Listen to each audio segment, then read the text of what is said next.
sınırda olan asker kardeşlerimiz, arkadaşlarımız bana bir fotoğraf atmıştı da. Ya canım çok onları görünce biraz olarak bana atmışlar mesaj. Kardeşim, şunu diyoruz ki Doğu Türkistan, orada kardeşlerimiz yaşıyor. Türkiye'deki herkes bizim kardeşimiz ve onların her zaman en iyi durumda olmasını istiyoruz. Allah razı olsun hepinizden. Doğu Türkistan inşallah bir özgürlüğe kavuşacak. Bu için de biz elimizden geldiği yapacağız. Bunu bilmeni isterim. Tek değil yani. Adana'dayım. Eğer yolun üzerinde olsaydı mutlaka yapmak. Kusura bakma gelemiyorum. Arayıp destek olmak istedim. Allah yolunu açık etsin. Amin. Allah razı olsun. Var mı isteği kardeşim? Senin için yapabildiğim bir şey var mı? Yok teşekkür ederim.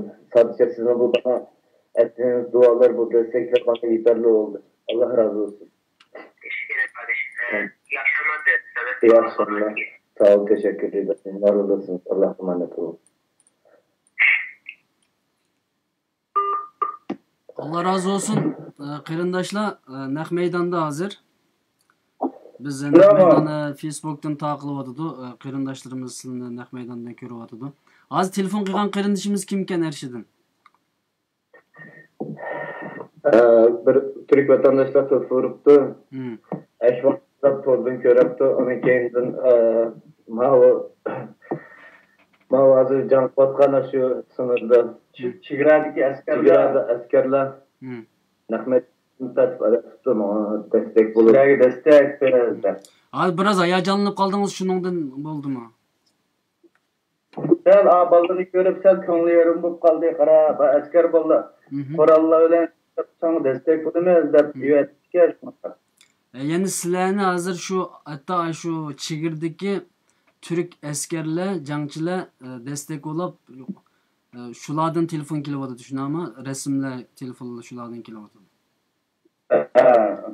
Ondan başka Türk erdirlerimiz video atıp her şeyden de bana atıp yapıp ben bugün bir nimeni gördüm şu bir hemşehrimizninkini gördüm herhalde. Sizni Erşidin qırındışım sizler ikkinlarni destek olab şu bu yolunlardan qaytmanglar, biz her zaman sizlarning yaninglar deb video çekip nem quptu. Endi bu yerda men bir inchki savol so'rayman. O'tgan qaytim Habiba degan qirindishim singlimiz Anqaraga mengib borganda shuni biz kecha kunduz uni ta'qib qilib Naq maydondan qarindoshlar Uyg'urlar biz taqatgan. Sizlarning hozirgi turkcha xabaringlar mencha media sohasida cho'ng g'ulg'ul qo'zg'adi, bek jiddiy bir nim bo'ladi-da, tashviqot yaxshi bo'ladi-da. Hozir sizlarningki yo'lga chiqqan kundan tortiblam hozircha izlanish nisbati hozir meningcha shaxsiy mening hisobimda 200 mingdan 250 minggacha yayıldı deb o'ylayman. Bu endi bek cho'ng bir son. Facebook'ta 200 minggacha ko'rilibdi. Twitter'da 1 milyondan ishib ketdi deyman. 1 milyondan ishib ketdi. Asosan Twitter'dagilarni telefon qilib taqib bir qarindoshlarimiz shu yo'lda mansaqmi, shu bizni qo'llab qolgan komissarlar hammasi bizga destek bo'lib, shuni ketdi endi. Yo'lda shu bütün derneklarninki, Türk derneklarninki, Noğay Türklerinki, Tatar derneklerine kemigen denekamedi İstanbul'dan, Ankara'dan bütün destek bulup aşı yolda şulamı haberlerini çıkarıp hem de bu mesela bunçilik hem de Tunus'u hem çıkanlık bunçilik tunup tutduğunu bizim oylamagan emniyetçi. Lekin çıkanlık de bismillah biz hiç bulmuş gönlümüzde işikten çıkan çağda azırak olsun aşağıdaki telmürüp bizge qarab kim açık işte hemen şehirden de yapılan 3 milyon halkımızın oylap aşağıda biz yatanmaya şu yerden. Azırak olsun bir açıkını bir çıkırlayıp tunutup Uygur'un çıkan bu yerden çıksak bu bizim diğerimizden mi hem de başarılı olup gitti hesapta. Bizim o intayın yolda bunçilik bakışını bizim oylamagan lekin adamdan da uyutup koydukken çok bazı bu dünyada insanlık tükemet bu. Türk, belki yani Türkler. Ya mesele bizde biz çıng turdigan bolsak, biz ching turadigan bo'lsak, sizlarda qarindoshlar mushundaq fidokorlikni ko'rsatib turadigan bo'lsa, o 82 million odam biz bilan billa aslichu. Turkiyadagi 80 million odam biz bilan billa. Buningda men shak bor deb qaramayman. Hokimiyat bizga qanday qaraydi, qanday siyosat ishlatadi, u ayrim bir masala, ammo tunigun bu deb o'tib ketdi. O'tgan qitimliq ziyoratimizda Arshidan qarindishimizni mau Turan tashkilotidan qarshi olgan bir ziyorat bor-ku. Shuningda qarindishimiz deb o'tdi. Hokimiyat nim qilmasimi, xalq har zaman bizni qo'llaydiganligi aniq. Men bu yerda bir savol so'ray Arshidandan. Uningdan keyin so'zni sizga beray. U Habiba qarindishimiz yo'lga chiqqan vaqtida taxminan menga 50 dak odam telefon qildi yoki irtibotga kechdi. Yana dediki, biz bu qiz nerede ketyotdi, nerga keldi, buning keyinda yetishib bilib biz buning bilan birga Anqaraga birga mangayli deb 50 dak odam telefon qildi. U yerdan mayli Selim Pasha olsun, mayli Zeytunburnu olsun, mayli qayadan bo'lsin, nurg'un balla biz birga borsak deb shundoq nim qildi endi. Buning da endi Uyg'urlar bugungacha, ma turklarni qo'yib turlar. Turklar zodi hozir anglaganlik, hozir naq maydonda siz telefonini oldingiz. Anglagan odam destek beryapti sizlarga, qo'llayapti. Uyg'urlarning qo'llashi qanday bo'lyapti sizga? Arshid. Alhamdulillah, assalomu alaykum. Men Mavlaniki Musof, xeyr olsun. Assalomu alaykum. Va alaykum assalom. Bakın ciddi qilib shunga gaplarni qilib qoldim. Habiba degan qarindishimiz kelgancha da Habiba degan qizlar men mingishdan bir 10 kun burunla ashnasin chiqargan vaqtda ashnasinga berib keldi. Men bo'lgan u bo'ldi. O qizlardan Alloh razı olsun. Hozir mayli qanday kim bo'lsin, mayli qanday hukmat topilgan bo'lsin, uni men bilmayman, uni faqat ko'rib turibdi, mehmon Alloh ko'rib turibdi. Lekin o qizning hozirda ahvolini men sizga desam, o qizlar hozir Qatarda tamakmı yemey yatakmı istidap künde urkululan turlatırdı o kızalı doktorkanda. O kızanı bir yapıp ben işte burun ben eğlenme çıkarsam ben magetini çok müzik takmışsam bulmaydı milletini ki. Ben bu işin ya Ahmet Tafunga ya Mehmet Tafunga ya Sam Tafunga köz ya bu misafir özel köstekili manga yermemez ben özel köstekini o da kadar etmeyemem. Benim tabiatımı düşündüm adam, ben obdan bildim. Ben onda hatta özümün maqtab, yalaqçılık etimi kadar yaptırmayman. Mağdurluklar diye ağaynımız benim 15 yıllık ağaynım vatandan tatıp alışımı. Şundan çıkardı, Zulkar ağaynım ben bilen bilim almak istedi. Lekin fikri etkileki bandığa çıkılıp, Angaca öyle avrak kısla çıkılıp, ağımdan bir iş küçükken keçkip geldi. Lekin yana birle yolga çıkıp nişeye geldik. Lekin başkalar vasıkanda kıldı. Sen Nung'up bağırtıp ayrıpılandı ba, pulanımızı 30 pulanını men berey. Yemegen gepleri kalmadı iş kılıp. Gepleri kalmadı. Anlıcıma öyden çıkışta rasketini kıvatına aldı. Ben avu işim boğan gözünü kesti.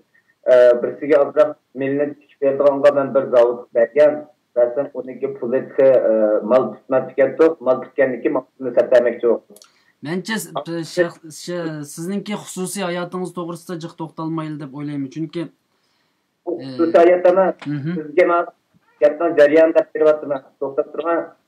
Gapdan beryapman, qilmaysiz. Men shu azroqli bir pul bilan yo'lga chiqqan, bunga Allohga tavakkul qilib 200 ko pul bilan.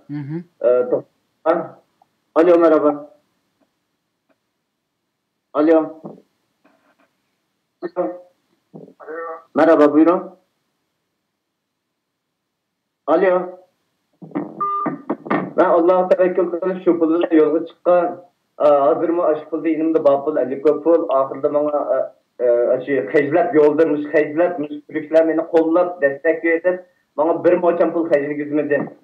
Şu pulda ne pul var, onun üstüge malının pulsunu sepperdi, ma pul nim bolduydu. Doktor Turan sesini çok oldu. Alo. Merhaba, buyurun abi. Merhaba. Hazırlık yapıyoruz yayına. Seni 5 dakika kadar alacağım. Tamam, ben hazırım. Tamam, bekle kardeşim. Tamam, teşekkür ederim. Tamam. Ya önemli değil. Tamam, teşekkür ederim. Allah razı olsun. Şimdi ben yolga çıkan ki ben bunu oyladım basmagan, ben bunca derece keptim. Lekin benim niyetimdeki farklılığımdan Allah'a ben tevekkül kılmış yolunu ben aşı vatanım için toktaptır hemen ben öyle gitti verirsin ben o tüsünü kirip hemen ma yaşımı kirip özümden İslam dininin için nimiş kıtladım. Ata-anam için nimiş kıldım, vatanım için aşı türmede isaptan uruktuğum için nimiş kıldım. Bu bir. İkincisi ben bu Türkiye'ye gelip ben hazır bu çetelde erken adada silahla paranlaşıp erken nefes edip nereye çıksam berik'e tamaklarının yaksını yapışır vatıma. Milliyetten aç vatanda bizden aç türmede yitvatkan aç kayırındaşlarımızdan bizden namusumuzdan çakıvatkan bizden namusumuzdan oynayışatkan aç münafık kapırlarını bizden sonunlarımız kıvatkan zulümleri ağaçlarımız kıvatkan zulümleri oylap yatanırdım zulfukar mı yatanırdı vicdanım tutmak ne ben kanda oğa bala ben neymiş kıvatım ben bacahandı yaşa ben ölep ketmemdim. Ağinamı ölep kettik o bizden 29 yaş kirgen bala mende küçük bala sak mısak şunda yoğan bala aş balımı tügep kettik o insan işkanda bir insan özüneke bir skontuk kepil bulamaydı şumuşu ölep kitişimizden aldı da Müslüman değilken de hemimiz Müslüman bir yerde işkanda birsiniz kafir emez hemimiz Müslüman ya nasıl Müslüman olmaydı Allah Müslüman olmaydı diyen gap yok hemimiz Müslüman kimdiki Müslüman kimdiki akıllı fakat Allah belgileydi onu ama yolunu kandatmanın şimdi biz sebep kılımız Allah bizge onu kanda edil verdiğini onu Allah bildi şunun için ben bu yolun içinde mağdım Allah'ı tevekkül kılıp şularning avazini anlatıman o toktaptır men kanda bütün bu anlatıman avazında meni bir mu televizyon kanalları olsun yoki bizning Uyg'urlarniki va axborot organlari hech kim qo'llamadi meni gapni dal berma men telefondim men ma'lum guvohlik berma bizning qarindosh studiyosini qo'llamadimi unimda hech kim qo'llamadi meni ben başta dedim birasi to'xtab turing unda bo'lsa siz minishdan oldida Munda bir spektak kılaydı belki manada sizgimi belki bizim qarindoshlarimiz foydasi bo'lib qoladi degan anda bir men bo'lmay men hech kim qo'llamadı. Demigen adamlarım Uyg'urlarniki emas qolmadi hech kim. Ya men biraz siz menga bir 10 ko'cha yo'lliq tuting aka degan gapni qilmadim. Men unda odatim yo'q. Shuning bilan men tevekkül qilib mangdim. O'zim Twitterda paylaşıp, Facebookda paylaşıp, gang Türklarniki askarlarning nimasi kirib ashunday paylaşıp qildim. Qisam Ağırlıkta Mangutya putandır kayarlık etti, iş qoğla kütüp yolda. Putandır kayarlık etti, şunu ola aşı resimli putanını tanıdan. Hani kendi yolda manga işkiş parti resmi çıkırıp, Doğu Türkistan özlemden verdiğiniz için bana bana destek kılalım, sizlerle kırar, adı 1 milyondan iş geldi. 2 günün içinde 600 manga yetti adam. Onun üstünden takip adamı 20 manga gitti. Köygellerin kalardı 600 manga gitti, takip kalı 20 manga gitti. Twitter'dan. Allah razı olsun. Ma qarindoshlarga deb qo'yli, hozir ma Ershidimmi yomon hozir aldirash bo'layotganlik uchun ma kelayotgan telefonlarni bizning naq maydondan ilyotdi, ya'ni qarindoshlar xato tushunib qolmasin, bu naq maydon qilyapsizmi telefon oldigan deb. Hozir yana telefon kelib qolsa, nereden keldi hozir sizga qaysi partiyadan yoki qaysi TVdan keldi? Partiyaniki grupdan tashkilotdan kelmoqchi ularniki 100 ming kishilik jonli nimasi bor ekan. Aslida söz bergan bo'lsangda shuni alim qildi deb ma'lum ilk partiya Turkiyadagi yangi qurilgan bir partiya hamda bu siyosiy partiya deymiz. Hesabda milliyetlik nimasi borcha. Hozir ma'lum millat majlisida Turkiyadagi buyuk millat majlisida asıl Uyg'uristonki ovoz bo'layotgan shularni hesabda birisiga MHP Milliyetçi Hareket Partisi bizni nag qarshilab bir yerga urilib turib qo'ygan. Anondagi mush İYİ Parti. Hozir ma İYİ Parti'ninki bütün adamlarni yig'ib bir kanlı qaranishilgan demoqchi. Hozir telefon qilmoqchi. Qarindoshlar mayerdan ko'rib, telefonda anda paranishib qolsa nima qo'rqanda deb o'ylab qolmanglar. Anondaki bunday gap hamda artidan açıqda gaplarni qildi, lekin qarindoshlarımızın nurg'uni yana bizga destek bo'lib telefon qilib, pul lozimmi, qanday narsa lozim, nima yo'q deganlar bor. Buni har kun aytmaymiz. Bu qarindoshlarımızın ichida hamma shunda emas. Yaxshilarimi nurg'un bizning qarindoshlarımızın ichida, hamda bizning ma'lum vatanda hamma o'zimizning cho'ng ayaqdan ma'lum Komünistler vatanda bizning shu cho'nglarning shu yuraklarni kichigidin izlayotgan bo'lganligi uchun Sel kokusu var. Kızma da çıktı ma bolu ne bileyim çaktım mı köydük endi. Toqul ekan da buraya berip resim çıktı ya gayadik tuqallarım bizim bulamı mayadiki bulamdı dep mında oylap qaldıqanlar çıktı. Şunun adam tabiiy aldı bir xil bo'lib qolib ko'nglida baribir bizning peshonamizga Uyg'urda bezib etgan birinchidan. Ikkinchidan sen nima ishdim qilmasangmi seniki oyada 10 million xalqni o'ldirib etki bu xalq. Sen nima o'ttasangmi jimjit uyingdan chiqmay o'ttasangmi Xitoyga kirib solab qo'ydi seni o'yinga. Sen nimaga o'tirsan? Nima qilib o'tirsan? Nima bayan sen? Nima qoldi seniki?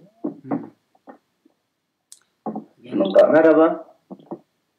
Şimdi ben sana davet gönderiyorum. Orada katıl butonuna tıkla. Ondan sonra kameranı oradan açarsın. Görürsün zaten. Tamam mı kardeşim? Facebook'ta mı açacağım? Facebook Messenger'dan şimdi sana davet gelecek. He. O daveti kabul et. Katıl butonu var. Görürsün zaten. Tamam. Ondan sonra kamera var. Kamera resminin üstüne bastım. Kamerada açıldı mı? Tamam. Olursun Tamam. yayına. Tamam. Biz seni canlı yayın alacağız. 1-2 dakika sohbet edelim. Sonra normal dışarıya açarız yayını canlı hale. Tamam mı? Tamam olur. Şimdi gönderiyorum sana. Tamam. Tamam. Haydi. Hadi, teşekkür ederim Allah'ım adına. Ma bu gepimni hata tushunib qolmanglar. Mana bizga bektesda qilganlar, duo qilganlar, akıllarımız, acılarımız, fikrlarimizninki sizlarniki duolaringlar bilan mush kunga keldik. Lekin men yo'lga chiqqan vaqtda mangum shu chog'da destek bo'lganlar bor. Voy qanday bo'y bek yaxshi o'ylabsiz, bek yaxshi yaptı. Bizning duolarimiz siz bilan deb bek xo'sh oldum lekin. Lekin aramizdagi shu ba'zilari yaqinlik bek nima bo'lib ketdimi? Bu gap qilmay bo'ldi, yuziga sog'im yo'qdi buni. Ketirsizler yok kaldım. İyi bir ekiple bu görüşmeyi yapmak, yayın yapmak çok güzel. Erşid'in geldi. Erşid'in hoş geldin. Merhaba, hoş buldum. Hepinize saygılar olsun, salamlar olsun. Hoş bulduk. Kardeşim hoş geldin aramıza. Hoş buldum, teşekkür ederim başkanım.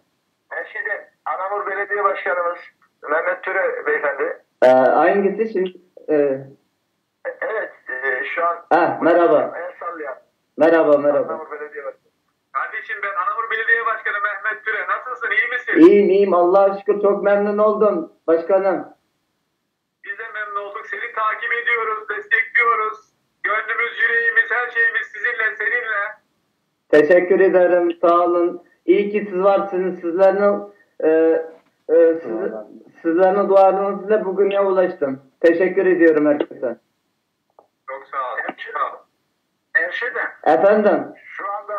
Şu anda canlı yayında değiliz. Ben Muzaffer Keklik. Şu anda canlı yayında değiliz. Birazdan canlı yayına geçeceğiz. Buradaki herkes, başkanım dahil hepimiz seni destekliyoruz. Çok teşekkür ediyorum. Canlı yayına geçtiğimizde biz başkanım bir soru soracak. Bizler başkanım konuşacak. Bizler bir soru sorarız gerekirse. Ama sen içinden geldiği gibi içinden geleni söyle. Yalnız biraz şeye dikkat et de bir sıkıntılı bir laf çıkmasın ağzından. Tamam. Gündüz ben senin bir videonu izledim. Bir aracın içerisinde çok güzel bir videon vardı. Ona benzer şöyle ses getirsin. Dünya izlesin seni. Olur mu kardeşim? Olur. Teşekkür ediyorum. Sağ olun. Evet. Ömer Bey sendeyiz.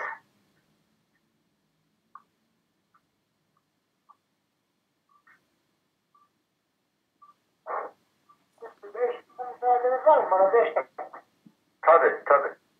Tamam. Başkanım Erşid'inle sohbet edebilirsin. Erşid'in sana emanet. Kardeşim Anamur'u daha önce duydun mu veya Anamur'la ilgili bilgin var mı? Başkanım kusura bakmayın. Yalan söylemek gerek yok. Hiçbir bilgim yok. Anamur Türkiye'nin cennetten bir köşesi Anamur. İnşallah bir gün geniş gibi nasip olur. Beklerim inşallah. Beklerim. Akdeniz'e en yakın, en uç noktadayız. Kıbrıs'a en yakın noktadayız. Mersin'le Antalya arasında 65 nüfuslu birlikteyiz. O zaman gideceğim ben tabii ki. Çünkü Ankara'da dönüşte inşallah gidiyorum ben. İnşallah. Bekleriz. Memnun oluruz. Gelmek istersen. Kafalardan alabiliriz. İlgileniriz yani. Hiç sorun değil. Memnun oluruz. Gelirsen. Çok teşekkür ederim. İnşallah gelirim. Başkanım benim bir amacım sadece Ankara değil, tüm Türkiye'ye yürüyerek gidip şu Doğu Türkistan'daki kardeşlerimizin sesini duydurmak. Şu ata toprağımız olan kardeşlerimizin sesini duydurmak. Tabii ki gerçekten dünyadaki tüm Türk Cumhuriyetlerinin devlet olmayan, herhangi bir devlet olmayan ama soyumuzda olan Türklerin ümidinin Türkiye olduğunu biliyoruz ama biz de bazen üzülüyoruz. Bu bölüm bağının, bu beklentinin karşılığını verememekten bazen üzülüyoruz gerçekten. Güçlü devlet, büyük devlet olmak istiyoruz ki dünyanın her bir köşesindeki Türklere elimizi uzatalım, yardım elimizi uzatalım. Abisi olalım istiyoruz ama bu biliyorsunuz açık konuşmak gerekirse biraz olmuyor. Biz ondan dolayı biraz eziklik hissediyoruz gerçekten. Sizlerle anlıyorum başkanım. Çünkü her ülkenin kendi siyaseti oluyor, kanun oluyor. O yüzden sizler de zaten elinizden geldiğinde her şeyini yaptınız var bize. Zaten bize kardeşlikimizi, abilikimizi yaptığınızlar, kapınızı da açtığınızlar, kendi memleketimiz gibi gördük. Çok teşekkür ederim. Zaten elinizden gelince bize destek veriyorsunuz. Allah sizlerden razı olsun. Var olasınız inşallah. Çok sağ ol. Eşidim, numaram bende var. Benim numaram da sende var. Muzaffer Keklik benim ismim. Kaydet, tamam mı? Bir ihtiyacın, bir sıkıntın olduğunda ara. Elimizden ne geliyorsa yaparız. Bu tarafa da gelirsen bak başkanım elimizden geleni yapacağımızı söyledi. Misafir ederiz, ağırlarız. Tamam. Haklı hareketinin, davanın yanındayız. İnşallah. Sizleri desteklemek için bu yayına dahil ettik zaten. İnşallah. Teşekkür ediyorum herkese.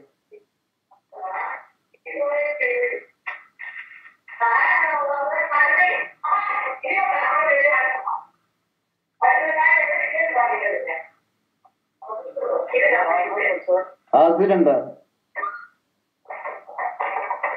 Ömer sen hazır mısın? Geliyorum başkanım.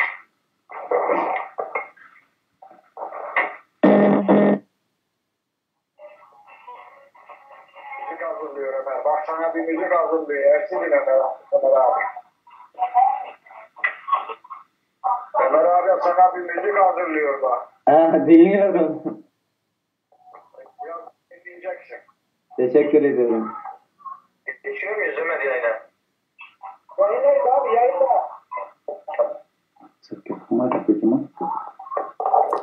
Nemeni özаңлайga to'g'rilasang bo'pti ekan, kamerani o'zаңlarga to'g'rilanglar. Ma telefonni. Ya Allah korusun. Merhabalar. Bu benim arkadaşım, benimle beraber yürüyor. Memnun olduk. Tanıştığımıza memnun oldum. Saygılar hepinize. Benim çocuklu arkadaşım 15 senelik. Çok güzel. Merhaba Akşener başkanımız olmak üzere hepinize teşekkür ederiz. Saygılarımızı sunarız. Selamlıyorum. Evet, bugün özel bir konuğumuz var. Kıymetli bir konuğumuz var. Orada yapayalnızlar. Yanan onlar, tüten benim. Geceleri içim sızlar, bülbül gibi öten benim. Bir yanımdan yük düştü, bir yanım hala yükte. Sıra Doğu Türkistan, sıra şimdi Kerkük'te. Evet, Türk milletinin ata ocağı, ata yurdu Doğu Türkistan'dan. Tüm dünyanın gözlerinin kör olduğu, kulaklarının sağır olduğu bir zulüm yaşanıyor. Ve bu zulmü duyurmak için İstanbul'dan Ankara'ya yürüyen Erşidin kardeşimiz şu an bizimle. Türk dünyasının tezahürü bildiğimiz Anadolu'muzun çok kıymetli belediye başkanı Sayın Mehmet Türe de şu anda bizimle beraber. Ben ilk sözü Mehmet Türe Başkanıma bırakmak istiyorum. Başkan, Doğu Türkistan deyince içimden kan ağlıyor. Buyurun başkanım. Hepinizi saygıyla, sevgiyle selamlıyorum. Bu kardeşimizin yayına alınmasında Muzaffer kardeşimizi tebrik ediyorum gerçekten. Beklenmedik bir programın içindeyim şu anda. Sadece Doğu Türkistan değil, dünyanın her bir yerindeki kardeşlerimiz, Türk soydaşlarımızın adı duyulduğu zaman, hele onların çektiği sıkıntılar dile geldiği zaman, inanın dikenlerimiz, saçlarımız diken diken oluyor. Az önce canlı yayına geçmeden önce bir mesaj verdim ben, duygularımı dile getirdim.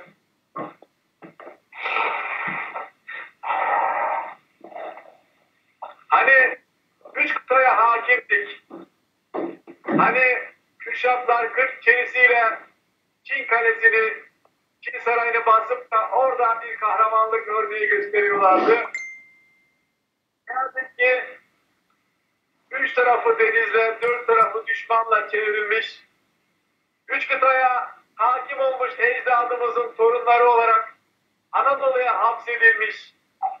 Anadolu topraklarında da fazla görülüp, burası bize fazladan görülüp, bu ülkeyi bölüp parçalamak, asil Türk milletini bölmek, parçalamak ve sonunda da yok etmek uğruna içerideki ve dışarıdaki tüm düşman unsurları bu Türk milletinin tarihten gelen intikamlarını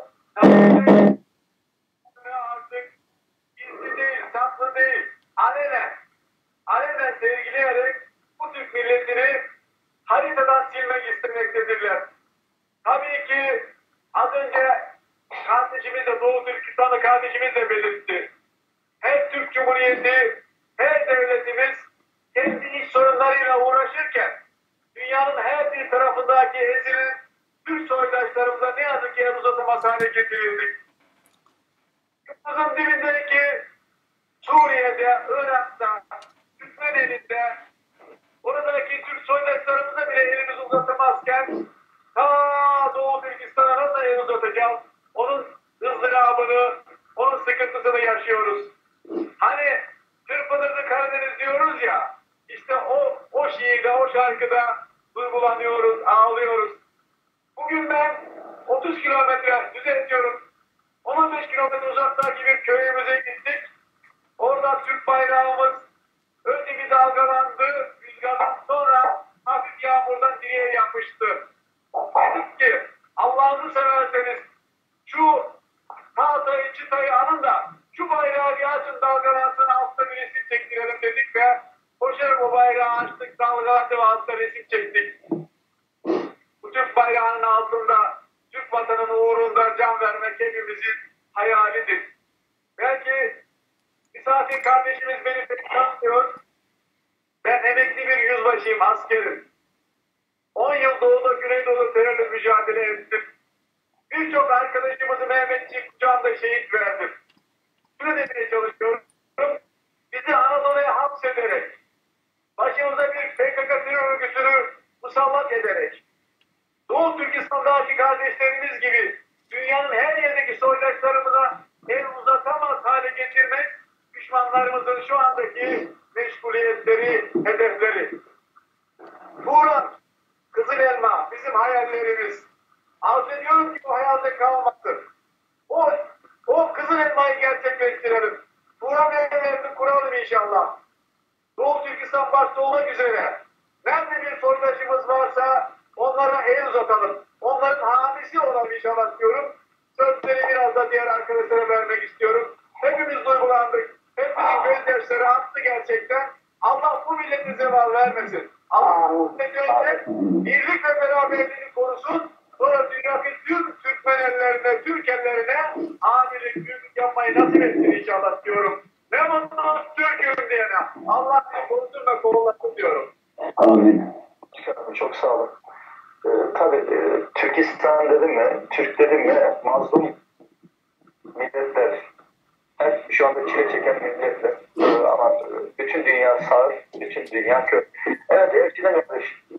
Merhaba. O Türkistan sevdası, ata yurdumuzun sevdasıyla yanan Türk evlatları. Burada gördüğün ablaların, abilerin hepsi sizlerin adı geçtiğinde gözleri boğulanan, gözleri dolan insanlar. Bize orada yaşananları Biraz anlatabilir misin? Ben biliyorum. Ben bir Doğu Türkistanlı kardeşimden dinlemiştim. Abi dedi, Nazilerin yapmış olduğu zulmün aynısı bir fırınlar kaldı dedi. O fırınlarda buyur kardeşim senden dinleyebiliriz. Telefonun erişdiğini to'g'irlab qo'yinglar, erişdiğini. Selamünaleyküm. Buyurun. Herkese merhabalar. Sen üstügerek. Tüm dünyadaki, öncelikle Türkiye'deki can abilerimiz, can kardeşlerimiz, can ablalarımız, can ablalarımız, analarımıza herkese saygılar, herkese selamlar olsun. Benim ismim Erşidin Erkin. 1985 Doğu Türkistan Ürümçi'de doğuldum. Kendi topraklarımda ben Türkiye'nin Müslüman diyemedim dedim. Çünkü Türk'üm demek, Müslüman demek yasakmış. 10 yaşında Pakistan'a Kur'an eğitim almaya gittim. 6 sene Kur'an eğitimi aldıktan sonra memleketten Doğu Türkistan Ürümçi'ye döndüm. Arada lise eğitimi almak için okula gidiyordum. Bir gün Çinlerden sivil polisler tarafından yakalandım. Suçum neymiş? Kur'an eğitim almak. O zamanlarda benim 15 yaş zamanımdı. 5 gün beni vurdular, dövdüler. Soru sordular. Nerede okudun? Kim bilen beraber eğitim aldım Kur'an diye. Ben de dedim ben Kur'an eğitimini ben aldım dedim. Abim de varmış dedi. Abim yok dedim. Sonra abimin dersini sordu. Ben de söylemedim. Söyledikten sonra beni direkt hapishaneye attılar. 15 yaşındaydım o zaman.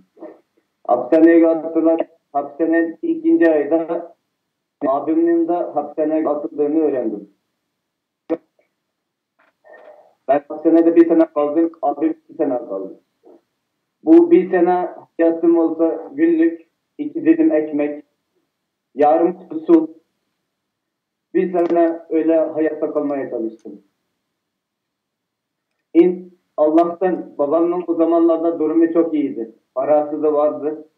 O yüzden Çinlerin istediği paralarını vererek beni 1 sene sonra bıraktılar. Ben de çıktım. Aradan 2 sene geçti. 2 sene sonra abim de çıktı. Girince sağ salim girdi abim. Çıkınca akli dengesini kaybetmişler. Kendi kendisi gülüyor.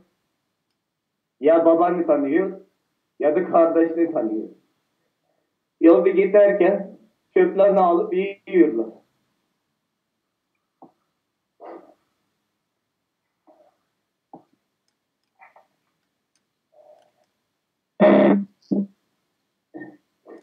Öyle yaşadık. Aradan 10 sene geçti. Aradan 10 sene geçti. Annem Türkiye'de vefat ettiler. 2014. Zaten bizim pasaport almakımız da çok zordu. Pasaport alamıyoruz.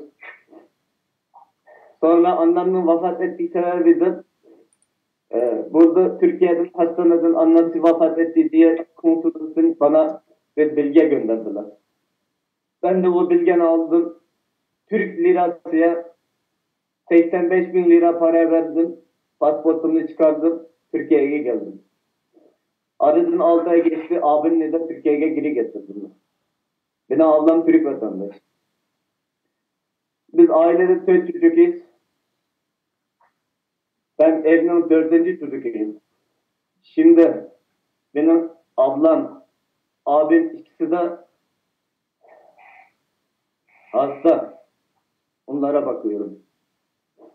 Ben de dedim Türkiye'ye geldim. Şu anda 34 yaşına girdim. Bu yaşıma kadar ben ne yaptım? Benim dinim olan İslam dinime ben ne yapabildim? Ne yapabildim?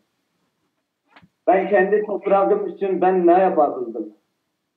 Annem babam için ben ne yapabildim diye bunu düşünüyordum. Vicdanım bunu düşünüyordu. Aradan şimdi bizim 35 milyon nüfusumuz vardı. Bu 35 milyon nüfusumuzun içinde şu an 10 sene oldu. 10 senenin içinde bizim 10 milyon nüfusumuz arada yok. Bu 10 milyon Uygur Türk'ü. Nereye gitti? Neredeler? Bu kesinlikle söyleyebilirim ki bunlar hepsi şehit edildiler. Finlandiya'nın işgal edildiler. Ama ondan başka eskiden zaten bizim Doğu Türkistan'da zulüm vardı. Ama şimdi zulüm yok bize. Direkt bize ölüm var. Şimdiler 3 milyondan fazla kardeşlerimiz 10 yaşında, 15 yaşında ablalarımız, kız kardeşlerimiz hepsi hapishaneye atılıyorlar. Buna kimsenin sesi çıkmıyor. Biz de bir şey yaparız diyoruz ama yapamıyoruz. Neden?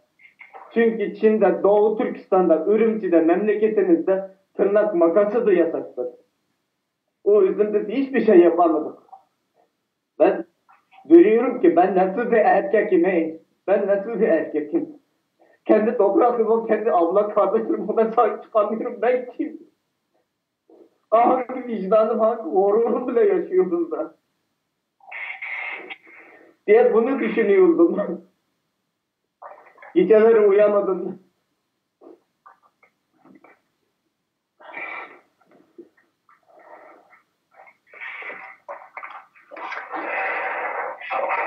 Bu sadece bu Çinler. Söylediğiniz Suriye'den Türkiye'ye kaçan hainler duysun, dinlesin hainler. Suriye'de Başkanım, kaçan hainler dinlesin senin söylediklerini. başkanım ben size şunu söyleyeyim. Biz Türkler'de şu var. Ölmek var, dönmek yok diyor. Tüm Türk, İngiliz dünyası yok, Alman dünyası yok ama Türk dünyası var. Biz varız, biz Türk'üz, biz tekiz. Ben bunu söyleyebilirim. Eğer de biz Müslüman, eğer de biz Müslüman diyersek, elhamdülillah biz Müslümanız.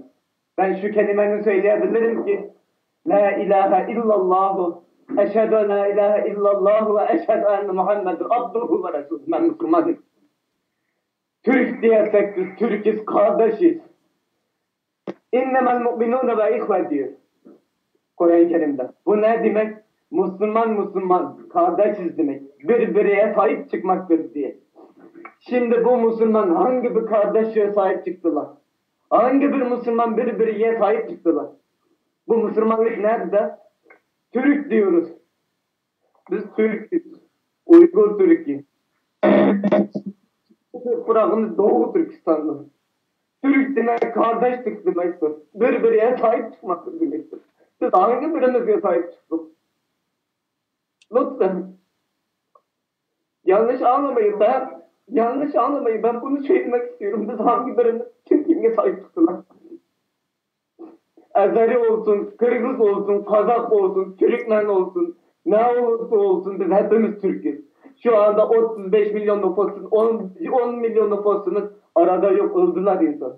25 milyon nüfusunu bırakıp hiçbir yere gitmedik, kaçmadık. Memleketimizi, toprağımızı bırakıp hiçbir yere kaçmadık. Eğer biz savaşabilsek, elimizde silah varsa, sizin bile şu anda burada oturup ben canlı yayın yapmayacaktım. Orada savaşacaktım ya da şehit olacaktım. Ya da düşmanımın tek hesabını alacaktım. Ama onu yapamıyorum. Kimse bizge destek olmuyor. Ben şunu diyorum. Bizge destek yapın diyoruz. Bize sahip çıkın diyoruz. Biz sizlere demiyorum ki gidip bizim için orada savaşın demiyoruz. Savaşı biz yaparız. Sizler sadece bize destek çıkın. Şu zulümde kalkan 3 milyonda fazla kardeşlerimiz var. Şunların sesini duydurun dünyada. Şunların sesini duydurun. Lütfen rica ediyorum. Onlar bizim namusumuz değil. Bizim her bir aileye bir tane Çinli ajantılar da bıraktılar. Biliyor musunuz şunu? Çinli ajantı bıraktı. O Çinli ajantı da bizim ailemizde kalıyor. Bizim annemiz, babamız, kız kardeşlerimiz gidip o Çinli ajantanın ayakını yıkıyor. Ya bu ne demek? Ya bizde vicdan nerede? Bizim namus nerede? Gurur nerede? Bu Çinlere bizdeki namusumuzla dalga geçiyor. Dalga geçiyor. Sadece biz değil. Tüm dünyadaki Türk kardeşlerimizden ve Müslüman kardeşlerimizden imanı bilen, vicdanı gururu bilen dalga geçiyorlar. Biz bununla susuz mu kalalım? Benim yürüyüşteki amacım bu. Benim A parti, bu parti, bu parti yok. Benim amacım Türk kardeşlerimiz, Müslüman kardeşlerimize sırtırmaya çıktı.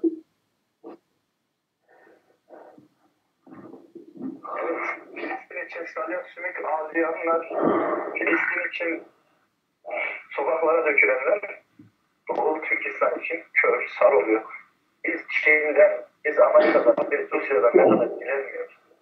Biz Müslümanlar merhamet dileniyoruz ama onlar da sadece Arap sevicileri. Dediğim gibi 4000 kilometre ötedeki kızı için salya sümük ağlayanlar maalesef Doğu Türkistan'dan ikramla gözdaşını çok görür. Evet, buradan bir teşekkürümü borç biliyorum. Erşine kardeşimizi bu yayına almamızı sağlayan Ayşe Saman Yücetürk hanımefendiye de İsmail Yıldırım'a çok teşekkür ediyorum. Aynı zamanda bakın biraz önce Sayın Başkanım da söyledi. İnanın Doğu Türkistan anlatılan zulmün onda bilin. Çocuklar, bacılarımızın namusu yok arkadaşlar. Çıkmıyor yani. Erşinin bize de hakkınızı helal edin. Biz sadece burada sesinizi yapmayacak. Ya ne yapabiliriz, ne edebiliriz? Başkanım. Başkanım burada, bizim büyüğümüz. Bilmiyorum. Başkanım. Hasan abi, ne yapmamız gerekir? Ne yapmamız gerekir biliyor musunuz? Buyurun. Biz dünyadaki Türk soydaşlarımız için bir şey yapamadık. Bari çocuklarımıza gelecek nesile bir şeyler öğretelim. Onlar yapsın. Mesela buradan başlatalım değil mi buradan? Bundan başlatalım. Bundan devam edelim.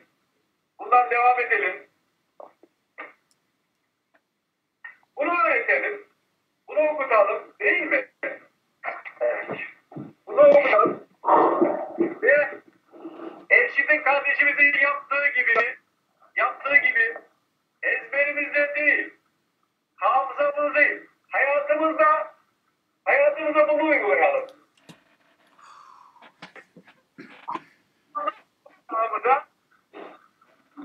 Şanlı Türk bayrağımıza sahip çıkalım.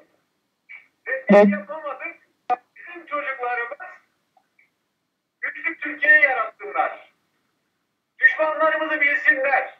İçerideki düşmanlarımızı bilsinler. Ve dünyanın her yerindeki Türk soydaşlarımızı önce okusunlar.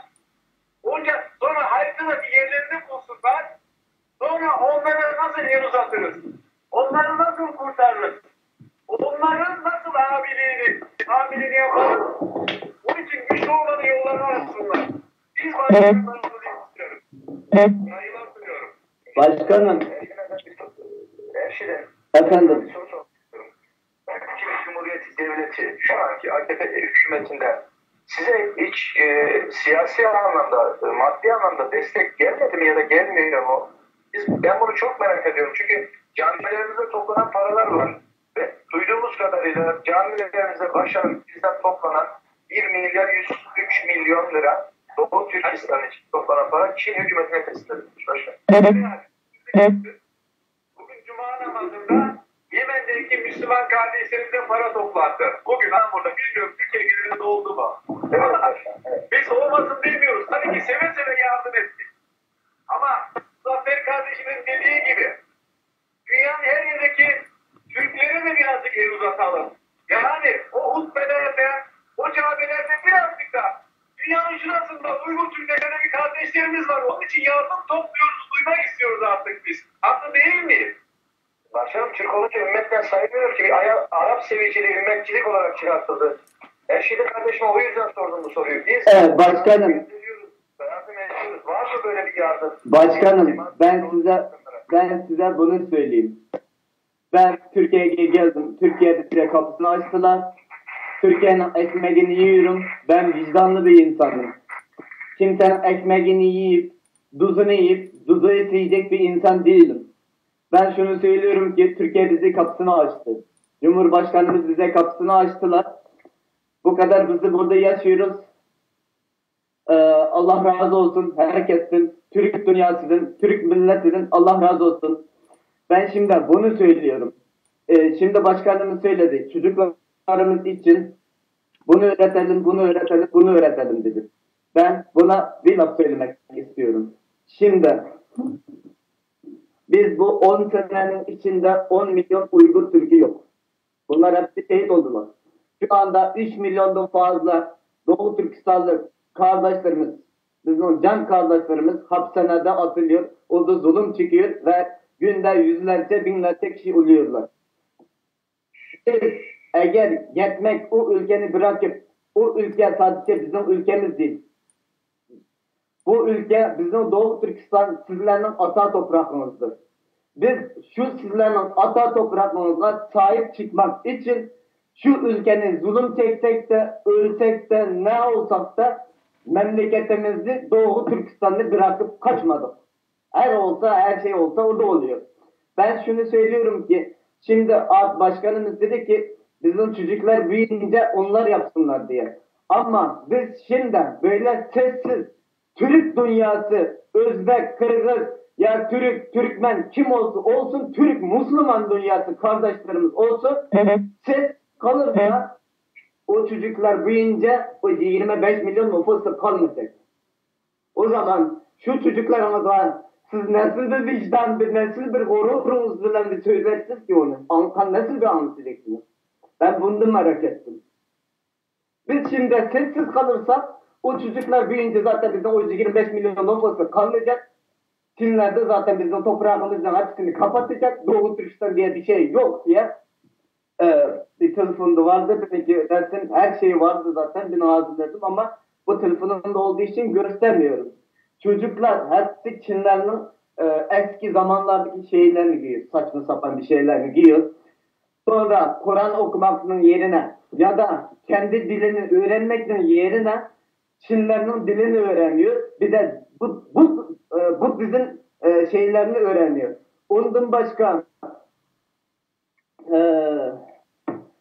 başka her gün mesela zaten bizim namaz her şey yasak burada. Her gün gelip Çinlerin önüne bizim başkanımız güzeldir, bizge ekmek veriyor diye öyle şarkı yaptırıyor çocuklara. Yani ben şimdi ağlayıp da o ağlarım gözümün yaşları bitti.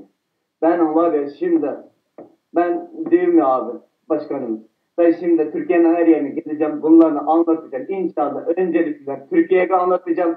Ondan sonra ve Müslüman kardeşlerimize bunu seslendireceğim diye şunu yapıyorum. Eğer hala öyle olursa bir bardak benzin alacağım büyük.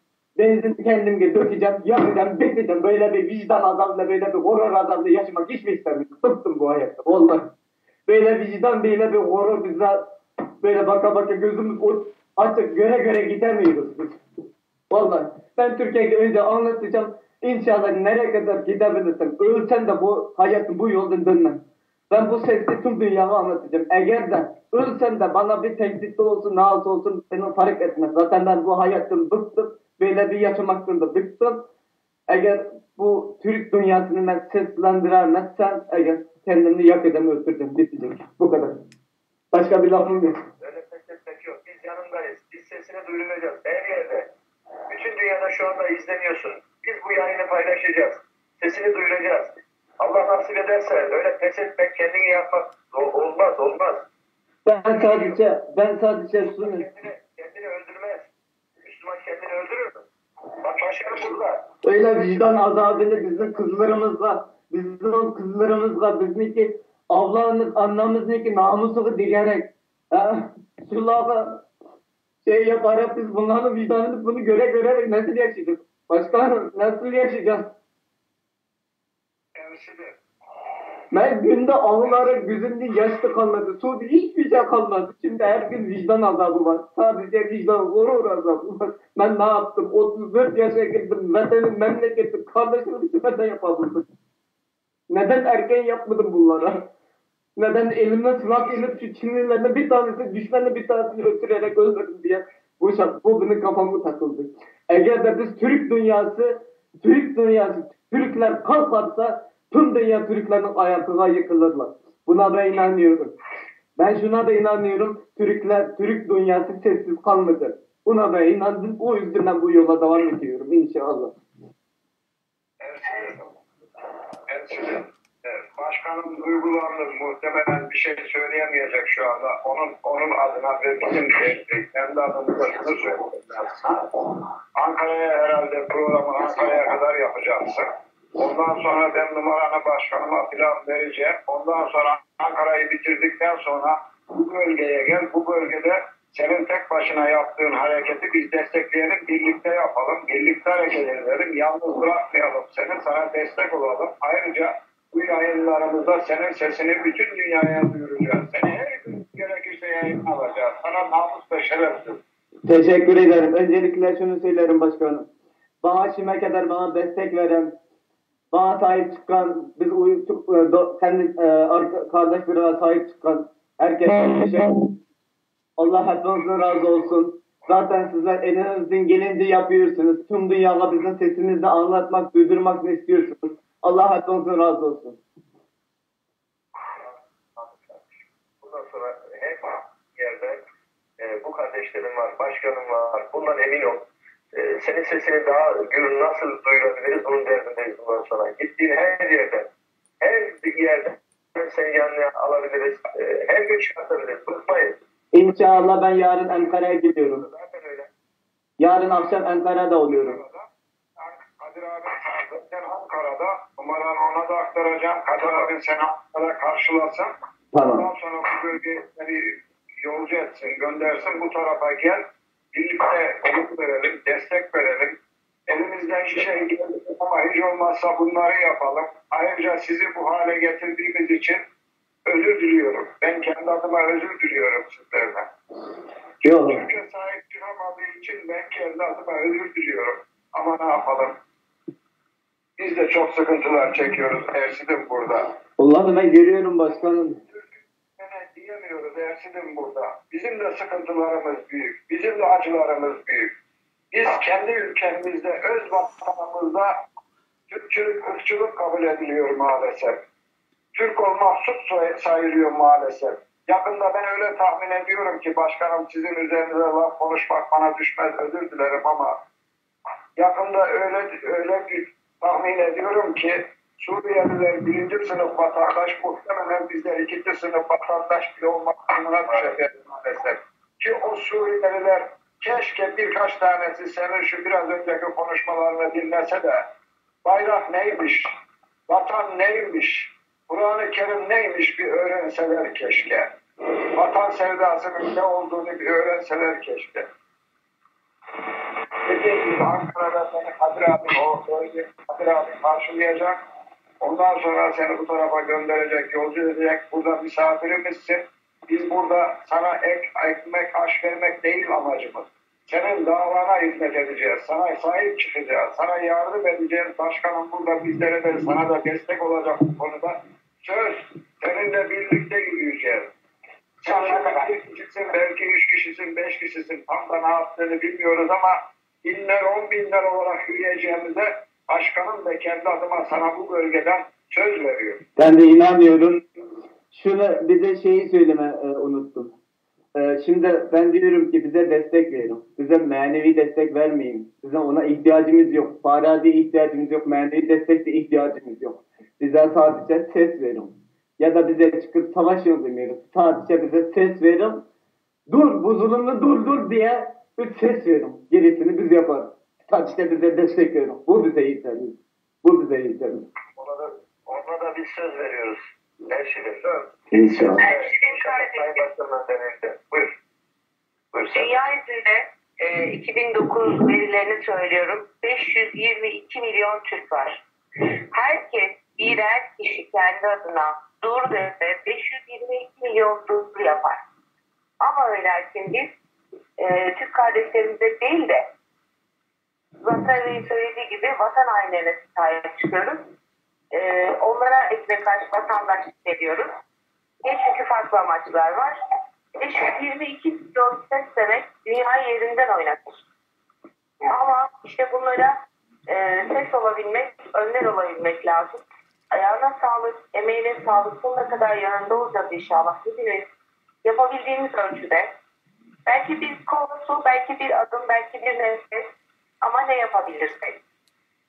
Senin bu çabanı kutluyorum. Biraz önce dedim ya hiçbir şey yapamadım 35 yaşındayım diye. Biz de sizler için, dünyadaki Türkler için hiçbir şey yapamadık ki. Asıl biz sizden özür dileriz. Bizi affedin lütfen. Buraya kadar geldiniz ancak sizi duyabildik. Kendi adıma konuşuyorum. Dedim bize hakkınızı helal edin. Sonuna kadar helal olsun. Dediğim gibi ne yapabilirsek. Alo. Ama dedim 35 yaşıma kadar dedim. Sen çok şey yaptın biliyor musun? Sen Türklüğün ateşini yaktın. İnşallah.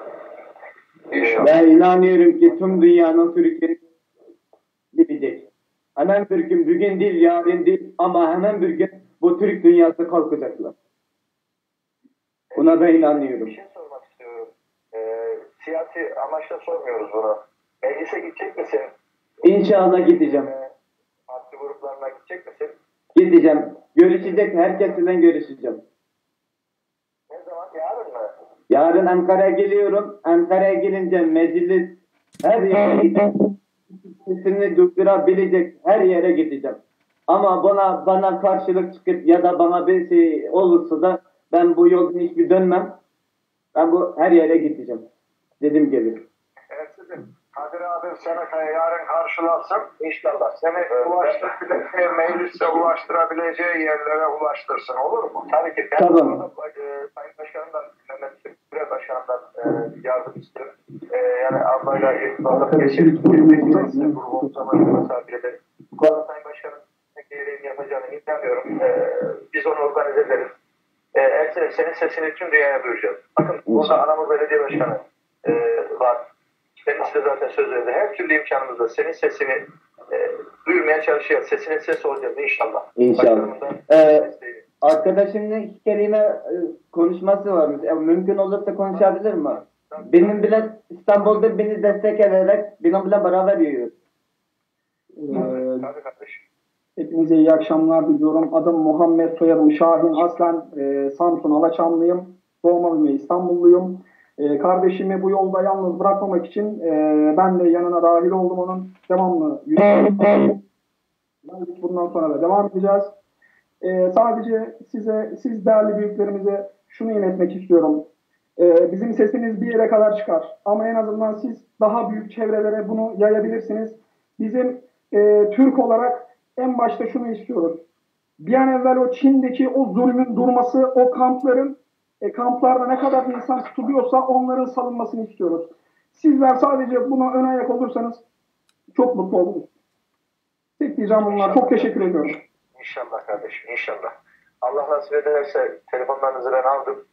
Sayın Genel Koordinatörümüz Muzaffer Bey, Sayın Belediye Başkanımız desteğiyle biz gereken yerlere sizi ulaştırırız. Bunun siyasi bir çıkar derdimiz yok. Zaten Türk dedim mi eğer kendini gerçek anlamda Türk hisseden herkes siyasi görüşü ne olursa olsun bu davanın bence gönüllü neferi olmalıdır. Tabii burada bir uç beyimiz var Mehmet Süre Başkanım. Dediğim gibi gerekli organizasyonu yapacağız. Senin sesini en güçlü şekilde duymak için yarın Ankara'da mecliste de olur, gruplarımızda da olur. İnşallah yardımcı olacağız. Başkanım buyurun. Şimdi bugüne itibaren inşallah bir yol haritası belirleyelim. Olayı ben siyaset üstü tutmak için çaba sarf edelim demek istiyorum. Siyaset üstü tutalım inşallah. Dolayısıyla Ankara'da genel başkan yardımcılarımız var, milletvekillerimiz var. Kayseri Pınarbaşı Belediye Başkanımız şimdi milletvekili Dursun Ataş Bey var. Ondan sonra Musavat Dervişoğlu var. Koray Erdem Bey biraz yoğun ama o kanaldan girerek konuyu sadece İYİ Parti olarak değil de yani böyle anlaşılmaması için, yoksa biz öyle düşünmeyiz asla. Siyasi düştük bir konuma koyup meclisi de sesini duyuracak şekilde bir çalışma yapabiliriz inşallah. Onda gibi bir olsun, bizden daha fazla bu işe yaratacak. Demek inşallah bu programda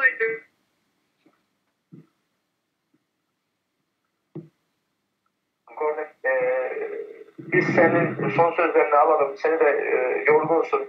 İstirahatine bırakalım. Buradan tüm dünyaya, bizi izleyen, çünkü internet üzerinden biz bütün dünyadan izleniyoruz. Son sözlerini alalım. Yarın inşallah seni de Ankara'da karşılar, gerekli yerlere de götürürüz. Buyur kardeşim. Herkese çok teşekkür ediyorum. Tekrar çok teşekkür ediyorum. Bu kadar destek olarak Allah hepimizin İnşallah hemen bir gün tüm dünya bizim sesimizi duyacaklar inşallah. Ben buna inanıyorum. Şimdi bu daha iyi. Başkanım burada söz verdi. Bu daha başlangıç. Biz seni bırakmayacağız inşallah. İnşallah. Yolunda her gün istediğin zaman bu yayına katılabilirsin. Tamam. Teşekkür ediyorum. Ben başkanıma da çok teşekkür ederim. Ersin, seni de istirahatine alalım. Fazla da yormayalım. Yorgunsun biliyorum. İnşallah yarın Ankara'da görüşürüz. Ne yapabiliriz? Bunu da oturuyor yol haritasını çıkartırız. Ben Ebru Hanım'a, Arzu Hanım'a, Sevda Hanım'a, Genel Koordinatörüm Muzaffer Bey'e ve Türk Dünyası'nın böyle iyi teşekkür ediyorum başkanım. Senin dediğim gibi seni de yorgunsun. Önemli değil. Çok teşekkür ediyorum. Size de çok teşekkür ediyorum. Yenilir yutulur şeyler değil. İnsanın diğer hiçbir insanın kabullenemeyeceği zorluk kör ve sağır olarak izliyor. İnşallah Rabbim bu sesini de duyurur. Oradaki kardeşlerimizin kurtulmasına vesile olur. Çok teşekkür ediyorum. Evet, Haberasi izleyenleri, bugün çok özel bir konuğumuz vardı. Doğu Türkistan'daki zulmü dünyaya duyurmak için İstanbul'dan Ankara'ya yürüyen Erişkin kardeşimizi dinlediniz. Bu buzdağına görünen güç. İnsanlığın insanlıktan uzaklığı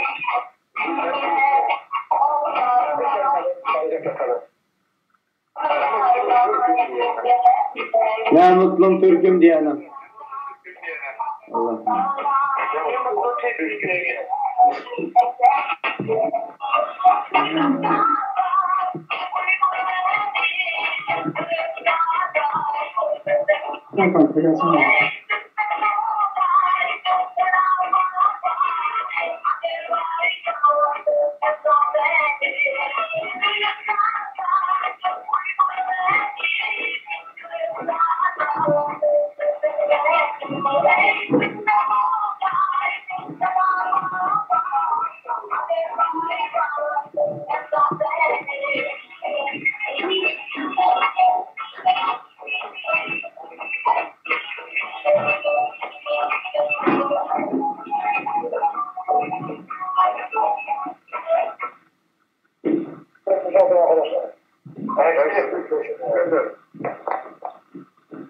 Başkanım, siz yarın genelde bu konuları görüşüp Muzaffer abiye dönerseniz başkanım, ben de buradan karşılayayım.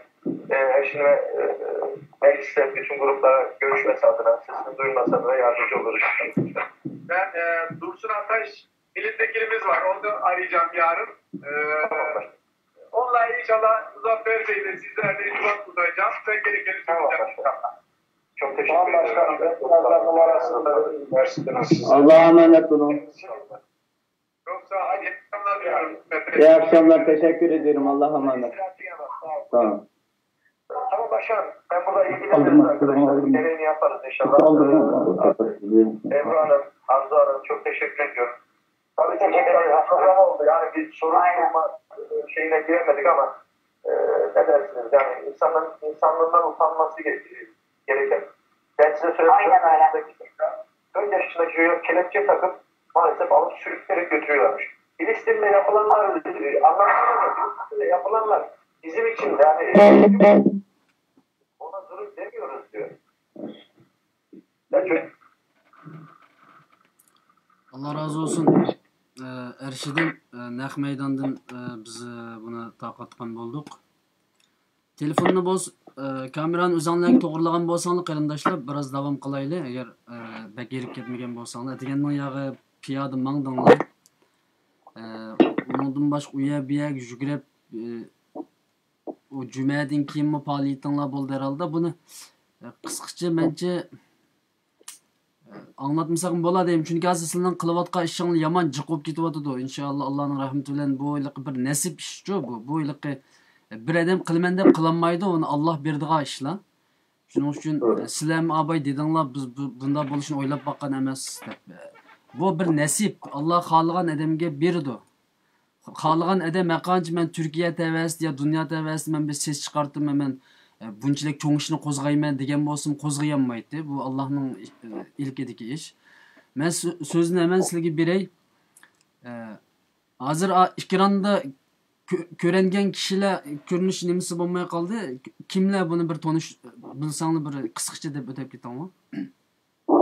Bu partiyaniki üstün şu ilçe başkanları hem de ayet başkanlarında o lan kendisi o yerde 10 adam var. Bula canlı yayın kılıp hepsi özünün şehirdeki yani 100 bin adam bir takip edip İYİ Partili yani 500 bin İYİ Partili kendisiyle canlı yayın kılıp şular anlaşılıyor tabii şu gaplarni aldı yani. Bütün mesela şu Meral Akşener başkandan tartib şunu başlap emin aldı. O nimeninki ismini bir devetin agar yodingizda bo'lsa, o jallı yayın qilayotgan Facebook ismini bilardingizmi? Qayerdan taqat qildiqni? Birdamlikni evet. Evet, basınız ma Uyg'ur qarindoshlarimiz taqassun biz tarafdan mush ikkinlarninki banasi bilan bu qitim Türkiye'ni bir qo'zg'atib çünkü o kishininki so'zini mendan bek bilding lazır.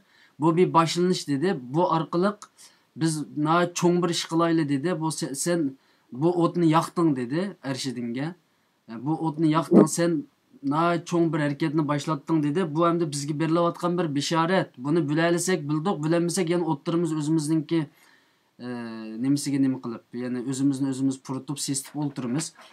Bu qitim mushu fursatdan foydalanib 80 millionni qo'zg'aversanglar, inshaalloh agar bu nasib sizlarga nasib bo'lib qolsa, bu xizmat endi bu inshaalloh dunyolik qildim, oxiratlik qildim cho'qim bir bak cho'ng ham savob ham cho'ng bir harakat bo'ladi deb o'ylayman. Mencha 80 million qo'zg'atadi inshaalloh. Bu azroq bo'lsa-mu Üstünlüğü bu musun azrak olsun mu? Açıklarımızı, konuğumuzki, neylerimizi, açığımızı yengildi ki hem de bu çok. Bundan başka Büyük Birlik Partisi, Alperen, onunken bizim kollavatkan Büyük Birlik Partisi, İYİ Parti, Ülke Ocakları, Ülke Ocak yana Cumhuriyet Halk Partisi'den mi var? Anadolu'daki bütün yerel şu şehirninki, bağın bütün şehirlerimizdeki gezileri, gezisi olsa hepsi, kanlı şu, hepsi Ankara'da saklap duruyordu. Yol boyunca mı az diyenim hazır 30'dan artık gezisi çıkıp diye bütün çoğun aldığımkı betler çıktı. Ondan başka kanallar tuttuk, bütün kanallara. Çıkılıp bir avaz koşuldu hem de hesaptan Uygurlarga qarşı. Hem de bunu hem de ötsek lekin bizning Uygurlarımızmı jim turmaslik kerak. Biz bunda o'tni yoqqandan keyin kulaydigan odam kerak-ku buni. Ancha muncha destek bo'lib, qisqa tig'im yaxshi bo'ldi deb o'ylaymiz. Tig'imi bizga o'xshash yoshlar bo'libmi, hamda qarsimi haq. Qara mana acaba vatanparvarligi kuchlikni adab munosabatdan abaymi ko'rdinglar, arqasi nimalarni deb ketdi, gapni anglatdim. Suriyaliklar utansın deb ketdi. İnsan o'zining vatanini qo'g'dayolmay, o'zining vatanini tashlab qo'yib chiqib ketgan millatni hech qanday bir millat yoqib ko'rmaydi hisobda. Bu tarix bo'lgan endi. Bu bizniki shon sharifimiz emasmi? Vatan, to'proq, o narsalar. O yol denen abin Ankara'da karşılayacak. Seni mecliste ulaştırabileceği yere ulaştıracak. Başkanım da buradan arayacak. Belediye başkanımız. Ankara programını bitir. Sen de uygun görürsen Ankara programının sonra bu tarafa gel. Kadir abim seni bindirsin bir araca. Buradan sana destek olalım. Neye aklımız eriyor, neye gücümüz yetiyorsa senin yanında olalım, seni destekleyelim, davana destek çıkalım. Ayrıca ne zaman bu tür yayına çıkmayı istersen bu numaramı kaydet. İsmini ver bana. Tamam mı canım kardeşim? Neye ihtiyacın varsa emrimdeyim. Çok teşekkür ederim başkanım, sağ olun. Var olasınız. Bana sadece o yeterli. Sizin bana destek olduğunuz, sizlerin bana destek olduğunuz, sizlerin o sesinizi çıkarmanız o bana yeterlidir. Çok memnun oldum, çok mutlu oldum. Sadece ben değil, tüm Uygur kardeşlerimiz sizlerden çok mutlu oldu. Çok teşekkür ederiz. Ben tüm numaranı Türe Başkanı da Anamur Belediye Başkanımıza da vereceğim. O da seni arar. O da seninle ilgilenecek. Tamam mı kardeşim? Tamam. Biz senin yanındayız, sizlerin yanındayız. Çok teşekkür ederim. Zaten siz bizim sesimizsiniz. Ben tüm Doğu Türkistanlı Uygur kardeşlerimizin namında sizlere teşekkür ediyorum. Sağ olun. Ne yaptık ki? Şimdi yapacağız başkanım. Şimdi yapacaklar zaten bana destek verdiniz. Siz biraz önce söz verdiniz ya. Biz size destek sonuna kadar diye. İnşallah şimdi yapacağız. Tamam canım kardeşim. Haydi istirahat edin. Başkanım da ararsa görüşürsün. Gerekenler o da söyler. Dediğim gibi Kadir abinin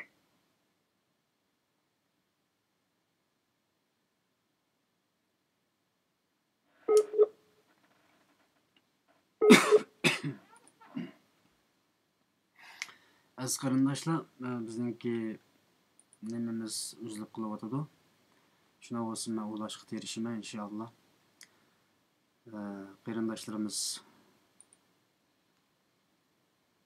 naq maydondan bizga ko'rsatyotidi. Hozir ko'rib turibsizlar, taraf-tarafdan telefonlar kelib, turk qarindoshlarimizninki ularga berayotgan destek intayin kuchli bo'ladi. Men yana qaytadan ulashga terishiman qarindoshlarni. Ya'ni bu qarindoshlarimiz o'tgan mang'on kechgan yerning hammasida asosan shu yerdagi yerlik gazet, televiziya va yoki partiyalar, jamoatlar, tashkilotlar bularni qo'llab destek berdiganligini nihoyatda jiddiy harakat qilyotidi. Abaytından beri naq meydan canlı yayın, yani naq meydan programımız qildi. Onu ular ayandan nim qildi, biz mayandan taqatqan bolduq, Allah'ın rahmeti bilan. Yani sebep muş qarindoshlarimiz ama bir Uygur xalqi uchun Türkler o'rindan turib ketib qolsa, inshaalloh buni Xitoymi bostirolmaydi, boshqa dunyoni bostirolmaydi inshaalloh. Turklar bek muhim, Türk qarindoshlarimiz bizga butun dunyodan muhim. Ya'ni nima uchun degan vaqtida turklarninki ish qilganligini, amaliyot qilganligini Yevropa xalqim biladi, Amerikaliklar biladi. Xitoymi biladi, Xitoymi qo'rqaydi, uning uchun to'xtamay mablag' silib nim qilyotdi.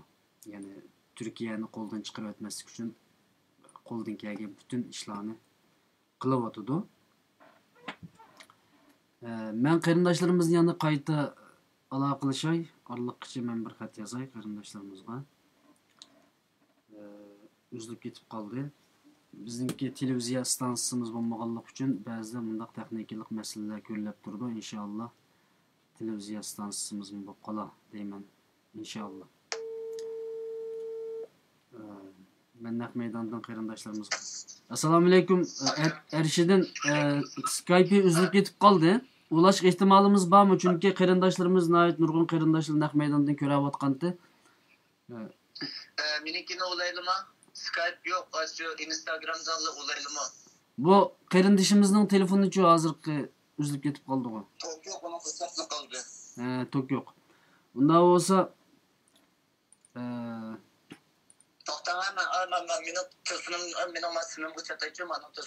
Buludu bu çetip nim qilib qo'yganlar qani yana naq maydonni davomlashtirishga tirishib boqayli.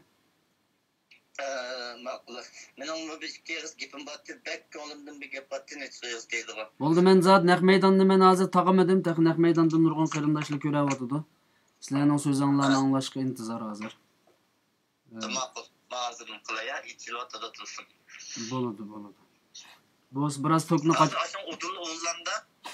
Shu Skype'ni o'sanglan bo'ladi shu hozir. Skype'ni o'tsakli bo'lamda. Skype'ni o'sanglan bo'ladi. Ichildi telefon. O'sanglan bo'ladi. Uninggacha siz so'z qilsangiz hozir naq maydonda biz so'zingizni anglag'ach turayli. Ma'lumda qilamakka mana ekran chiqib qilishdi. Bo'ldi. Assangiz bo'ldi. Telefon qarab o'zimga qilgandek bir xil qoldi ekanman. Bo'ldi, assangiz bo'ldi telefon. Nimani?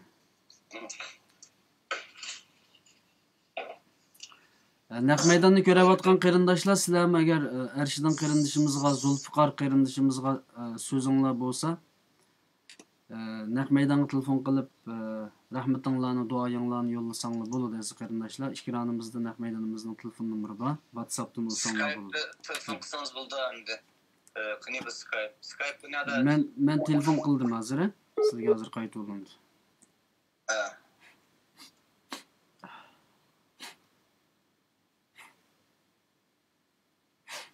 Abay nəhayət yaxşı paran qılıb berdiniz.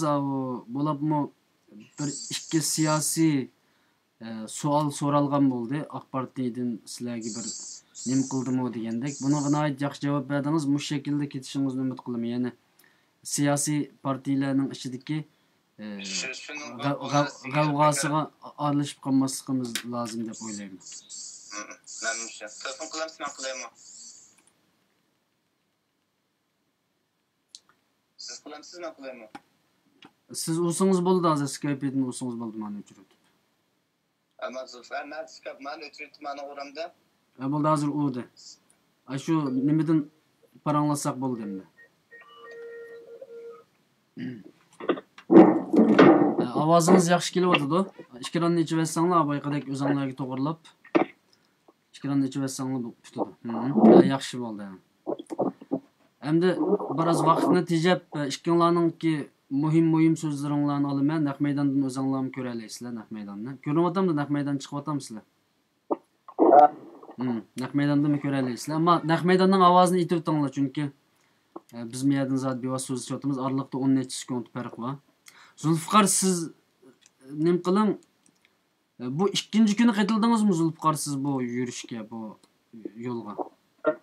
Ben İzmit'e gelgen çağda qaytildim. İzmit hem de İstanbul'un Anadolu yakasıdan 3 güne.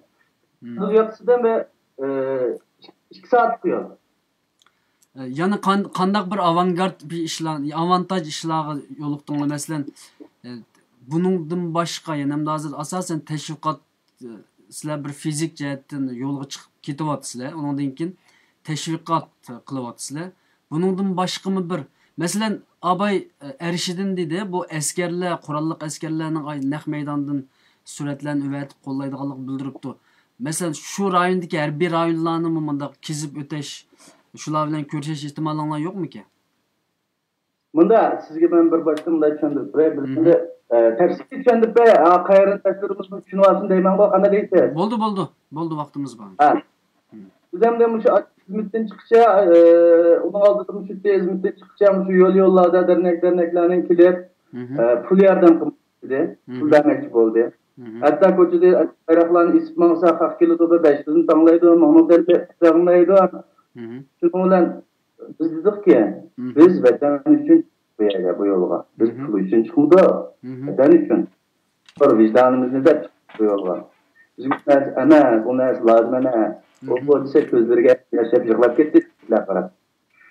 Koçuda gittirip avtobus, maşina, küçük maşina, çoğun maşina hemmesi bağırıp mağdur bizimki koşup gittim. Hem düşünçülükleri milliyetçi badem de demek ki. Şundak ha. Onun için birden telefon kıldı. Birden o sakçıdan telefon kıldı. O amirden telefon kıldı. Çoğun başlıklar hemmesiyle. Jandarmanın ki mıngbişi aşıladın da özel hareketlemde, alay kısımda şular telefon qilib anda qo'llaymiz, bunda qo'llaymiz, qarindoshlarım kelinglar. O bu deb shunday qilsa, lekin baxtxo'sh qilyapti ular bizni. Endi bundan keyin maqsadimiz asosli maqsad bu yerga chiqish maqsadimiz o'chib qoldimi nima bo'ldi? Yo'q, ovozingiz yaxshi. Ekran bo'ldi. Ekran yo'qolib ketdi lekin. Herhalde bir internetning masalasi bor, ammo ovozingiz yaxshi, so'zlayvering. Endi bu yerga chiqish nimamiz, maqsadimiz Uyg'urlarninki ashadagi qirilib ketgan xalqimizningki ovozini anglatish bo'lganligi uchun buningki eng muhim nuqta shu Anqaraga berish uchun. Anqara bütün shu Büyük Millet Meclisi hamma bütün partilarninki shu nemisi asosli yeri shu Anqarada bo'lgan ekan. Endi ayaga borgandan keyin Xudoyim bersin. Yana qaytadan bir nima planlarimiz bor, cho'ng planlarimiz. Ayaga borgan kimlar bilan ko'rishalaymiz? Endi bizning talabimiz mumkin bo'lsa boshqa bilan ko'rishish. Bizni qabul qilamiz, qilmaymiz, lekin bizning ma'vu hozirgi bo'lgan mundaq nima deymiz, aldirashchilikda bu nurg'un adam, nurg'un xalqni ko'rib ketdi, nurg'un adam anglab ketdi, nurg'un yerlar taqib ketdi. Xabar ularga yetib bo'ldi yaxshi. Bizim burada bunda çalışıyor, ular qarta. Çünkü hazır Türkiye'de seçim vakti, saylan vakti şu. Saylan vakti için bundan bekledik kıldı. Şununla biz hem de şu fırsatı faydalanıp bir avazımızı hemisi anlatıp alaylı der. Hem de mayada Türkiye'de mutabir şu var. Bizim şu İzmit'in Mişe'ye mangandı yağı İstanbul'dan ülke ocaklarındaki Millet Hareket Partisi'ninki tutup aldı. Hem meyada. Tabii gün şu. Çıkıp açlar kıldı. Hem de bulanınki bazı partilerle tadı münasibeti yakışamaz. Çünkü görüş okşaydı. Bazıları solcu parti, bazıları oğuş parti şu bununki. Bazıları da milliyetçi, bazıları komünist degende. Hem de bizden maksatı özümüzün tilini hemenizge konuldaki gapni hemisiga anlatış bo'lganligi uchun biz partiya tanlamaymiz bu yerda. Biz ulag'imi dedik, Mishadagi nimadagi ülke ocaklarındaki hatta genel merkezdeki başkanlarımızı dedik. Sizler 50 yıldan yakın zaten bizden avazımız çıkıvatsızlar. Milliyetçi hareket bunu çıktığınlar bilen. Uygurların avazı her kısım sizler mecliste davatsızlar. Lekin sizlerle de sana bulmayız. Biz çokum bulanı başka partilerin ama bizden avazımız buluş gerek. Ular bilen biz görüşümüz gerek. Ularla da kayıl kıldık hesapta hem de. Kısak, öyle demsimi toğra, hemisi biliş gerek. O kadar onun koşuldu. Ya Şərq Türkistan davası zaten siyasetin üstün dava, partiyicilikten, cemaatçilikten üstün dava deb bu şekilde özümü dedi o ağabey. Nəhayət yaxşı gap oldu. Biz bir devletning mustaqilliqi, bir milletning erkinlik uchun kurash qilayotgan, nəhayət cho'ng bir nishonda ketayotgan bir xizmatni qilyapmiz, mujodilani beryapmiz. Uning uchun biz bu partiyaninki yoki bir jamoatning yo bir tashkilotninki davosiga aylanib qolsa bo'lmaydi bu albatta. Biz bazı sizlarga pek diqqatimiz yo'q bo'lmaydi. Mesela Ersin'in bergen cevabına dikkat kılan sonlar mümkün biz oturup işte mendep sordu bilseniz canlı ayadı netmen adam körüvatı da hani AK Parti bu bilen sizlerge yardım tutumu toplagan pullar dedi. Bu yerde bu netizmin adamın aldığı kımedi degen bolsa biz ulanı aldı da hem yaman bulup kalıptı hem o yerge kiremeydi. Elbette. Şununla u gapga javob bermay o'tib ketdi u yerdan. Nəhayət yaxşı qıldı amma. Yaxşı cavab berdi. Unday narsaga biz qilmasligimiz kerak çünki. Elbette. Nəhayət yaxşı. Erşidin u yerga kelganda intayin aqlliqlik qildi. Nəhayət yaxşı cavab berdi. To'g'ri. Endi bu yerda yana bir narsa bor. Milliyetçi Hareket Partisi zodi xil uzun yil bo'ldi Uyg'urlarga destek chiqayotganligidan iborat bir gerçekni, bir haqiqatni biz davomli unutmasligimiz lazım bu bir. İkincisi bugungi kunda AK Partininki bizga qanchalik şekilde yardım qilayotganligining her zaman haddini bildirib turishimiz, ya'ni buning chekini bildirib turishimiz lazım. Ya'ni siz bizga manda qilyapsizlar, ammo bizning umidimiz mavi edi deganni jiklab turishimiz lazım deb qarayman. Chunki bizning ko'zimiz bor. AK Parti bizga nima qilyapti, qanday qilyapti, qanday qilmayapti, uni ko'rishimiz va uni agar zamoni kelgan vaqtida biz AK Parti'ninki bizga yeterlik jihatda yordam qilmayotganligini his qilyapmiz deyishimiz mi lazım? Yani biraz yani noroziligimizni ifodalab tursak, menimcha buning cho'ng bir ziyni yo'q deb o'ylayman. Qag'ini sizlarning endi bunday bu o'ylikka hozir AK Parti'ninki masalan milletvekili telefon qildi, lekin bularni kuzatuvchi kuzatuvdi. Anqaraga az qoldik, kuzatuvdi. Bular bizga ko'rishimizga qaraydi deb qabul qilish uchun. Bular endi kim uchun ishlayapti deb o'ylaydi. Yani tashkilot qiladi bular deb. Masalan Milliy Partiyasini qo'llamda bular deb bular kuzatuvdi. Biz shunga undaylik siyosatning ichiga bek kirib olsak bo'lmaydi ham ularni yomon qilib qo'ysaklar bizni ya milliyatchiga ya partilik chiqarish mumkin. Shunga chiroyli gaplarni mayda qilib turib, nayda o'zimizni yaxshi tilda ifodalab, ularning bir eg'ib ovozini chiqargan holatda Sayın Cumhurbaşkanımız bilan ko'rishmaydi, bizning umidimiz shu dardimizni tushundirish degan o'zimizniki yaxshi ko'ngilni ifodalash holatda ko'rishga qolgan gaplarni. Elbette ama Sayın Cumhurbaşkanımız bilan görüşümüzde Sayın Cumhurbaşkanımız bilan görüşüşünlerin özü yeterlik emas. Yani çünkü bizden Uygurlardan qadam görüştü. Seyit Ömdürge bendim ba, Hidayetillah'cım ba, falanç, pokonç, men xili 10-15 adam görüştü o adam bilan. Ama Şarkı Türkistan'daki zulümni to'xtatishda sizlar vasıta bo'lishinglar kerak. Yani köreşsek mi eğer zulüm to'xtamasa va yoki Cumhurbaşkanımız bizga bir Xitoyga nisbatan bir ikki qiz bir tur demese biz yani bu mening shaxsiy ko'rishim. Men bir siyoset maydonida 15-20 yildan ketayotgan odam. Yani shaxsiy ko'rishim, ammo sizlarning tutayotgan yo'linglar hozir to'g'ri. Buningda hech qanday men uning hech qanday norozilikim yo'q. Ammo Cumhurbaşkanımız bilan ko'rishganda hech bo'lmasa xulqiga bizga gerçekten yordam qil deyishinglarni umid qilaman yani. Elbette. Şu anda mayada tişidi durup bunu da koyup görüşemeydiğim bunda işte bu kadar fayda. Doğru. Ama bu adam bilen biz görüşsek lan yakında birisiz mal giyeceklerimiz yıkını oldu diye. İnsaniye ya. Devam kılın. Giyeceklerimiz yıkını oldu diye. Giyeceklerimiz yıkını oldu diye o Argentina'da uyak bağda emas mı? Kitapta o Cungo bilen hazır mayatnekki nemizge bek yaxşı nemdeyimiz hem de münasibet için. Hem de bu ne hem de kanda buldu hem de biz bilen körürse çünkü bir Uygur'unu kubul kıldı da uyaga oylap bakar. Bir Uygur'unu kubul kıldı diye. Ya o to'g'ri qarang, ammo o cho'ng ishmi emas, bu yodingizda tursin. Ya'ni bir Cumhurbaşkanı bilan ko'rishgan bir tarafdan cho'ng ish, agar bizning millatimizning zulmini to'xtatishga bir tarafdan cho'ng ish, ammo bir mesela Yevropada prezidentlar bilan normal yo'lda ketib o'tib ko'risha olasiz masalan.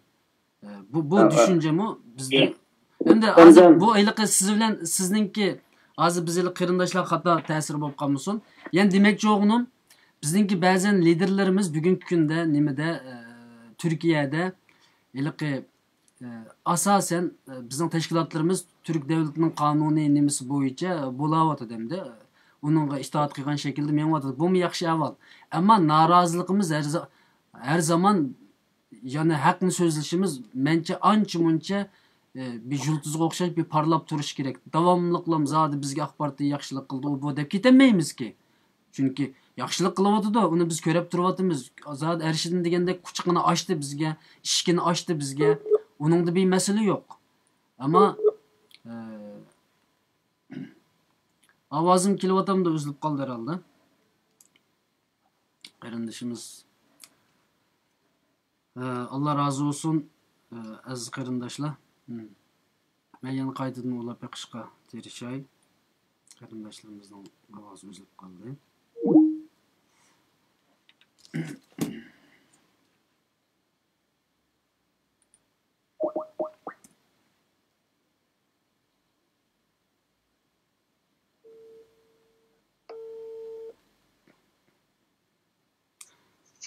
Herhalde telefondan tugab ketganda qildi.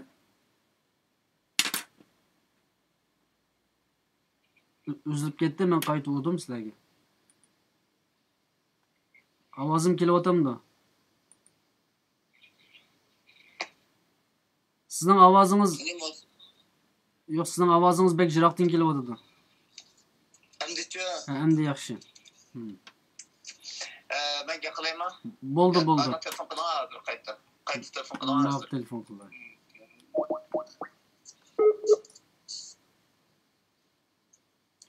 Ayan birisiga telefon uryaptimi, ammo herhalde ulanmadi. Chunki to'kki yaxshi bo'lmasimi, ulanmay qoladi.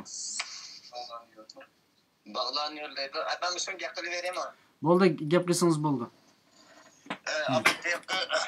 Mas'ul qarog'idan mo gap qildi. Siz Erdo'g'onga nima degandingiz? Abaqir savolingiz qayta so'rang, men shunga gap qildim.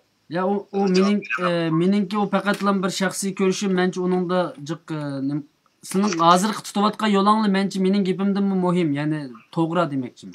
Bunday ish qarang, men sizga magam deb beray. Albatta zulm qarog'idan mo deb o'tdi, shunday yaxshi bir gap qildi. Agar meni qarashim, mening deydigan gapim bu yerda o'zimning o'ylagan mush yaqindagi planlarim.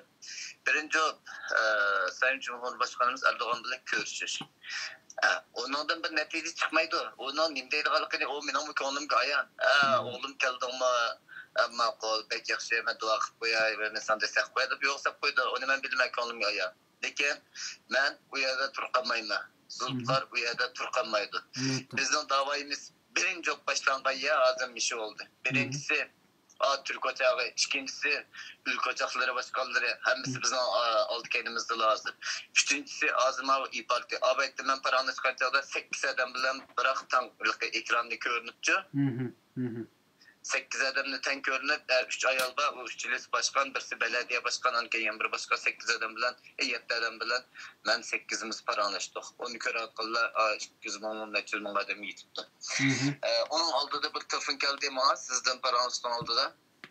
Hazır Türkiye'de bizim köylülük nispetimiz 15 milyondan iş tuttu. Manayı anladınız mı? Bizge en çok bir hoş haber. 15 milyondan iş tuttu.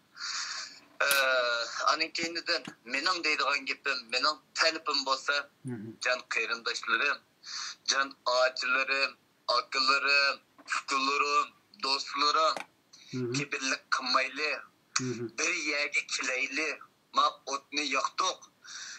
Ama o'tni yoqqandan keyin endi qo'pab mayli, o Xitoy yaxshilik qiling, qilmang, nima bo'lsin, o Xitoy hamon yasaydi.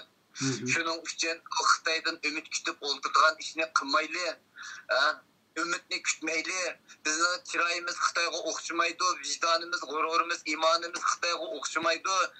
Uyda xalqning ojizi emas, xalqniki amtaqning ojizi bilan so'ngsi chaqchaq qilgan bilan, shu bizning ojimiz bilan so'nglimiz shu bizning vijdonimiz, g'ururimizni tegyapti xalq.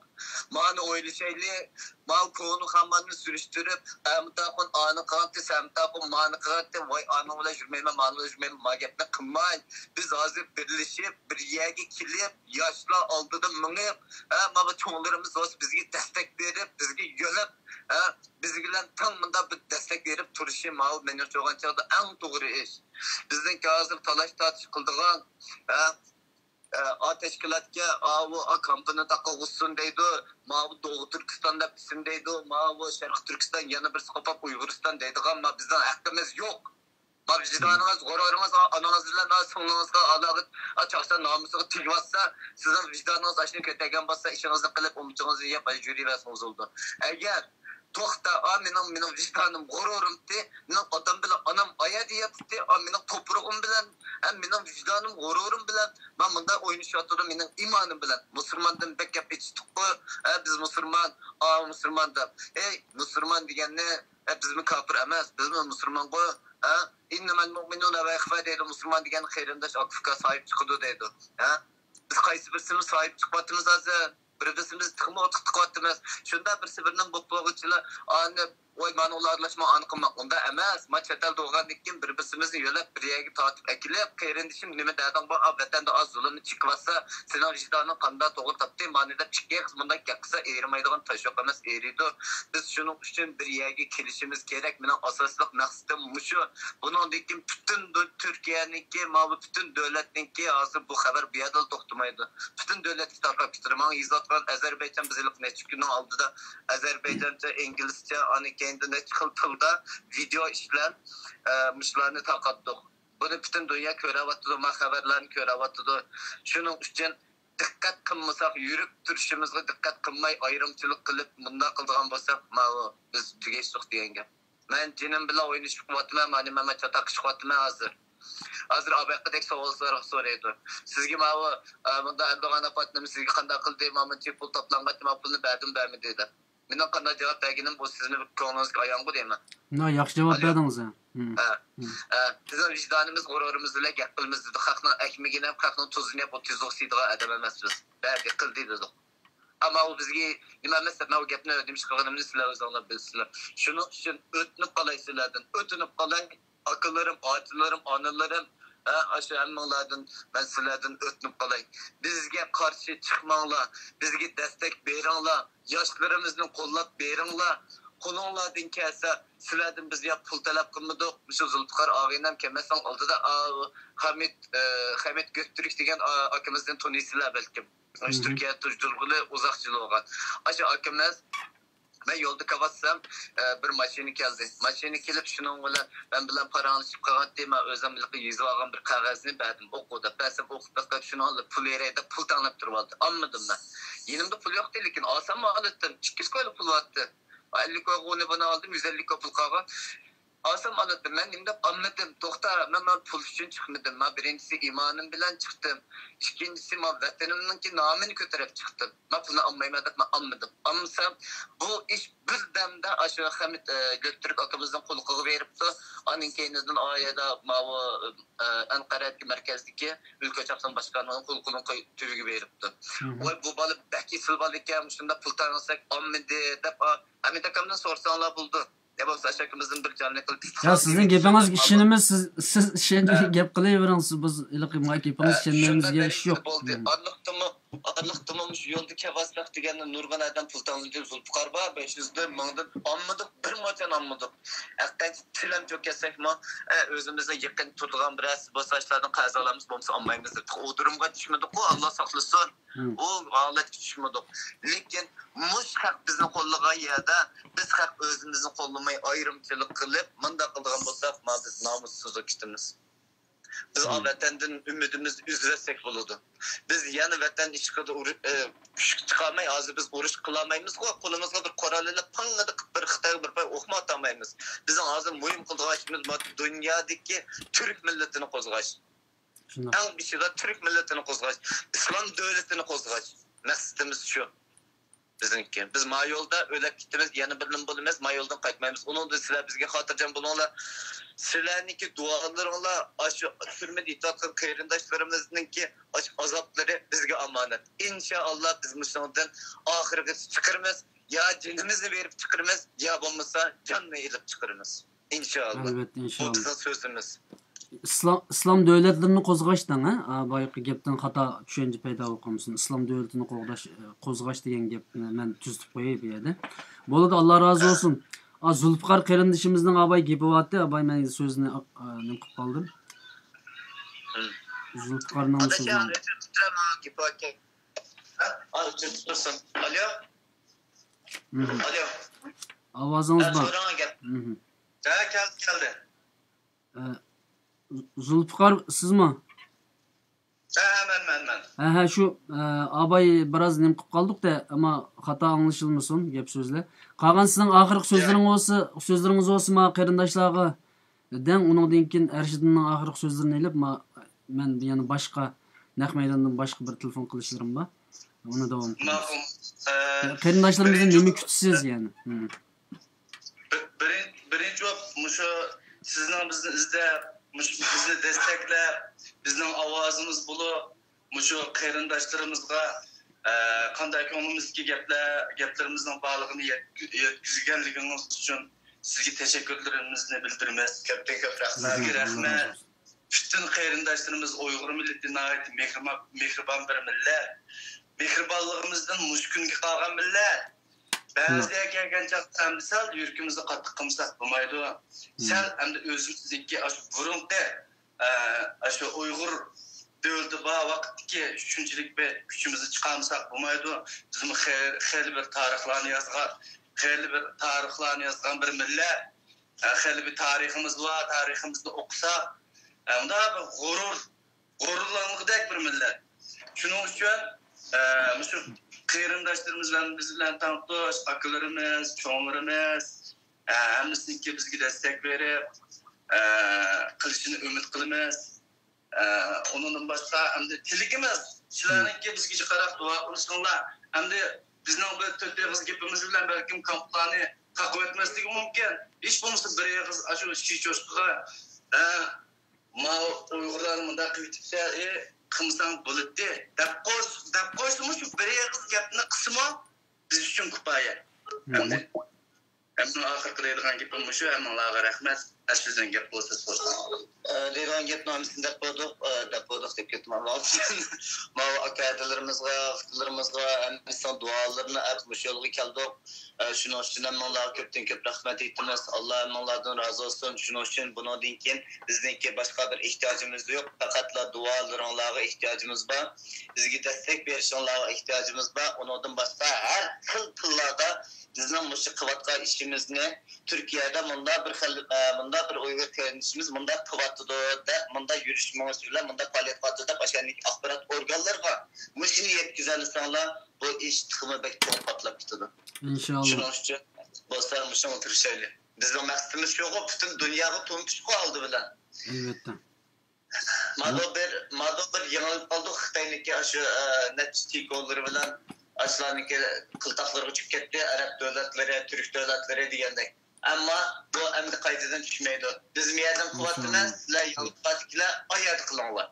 İki tarafdan tan qilayli, yoshlarimiz bir yerga kelayli, cho'nglarimiz bizga destek bersin. İnşallah avalallah bunun peşine çıkınız. İnşallah. Allah razı olsun.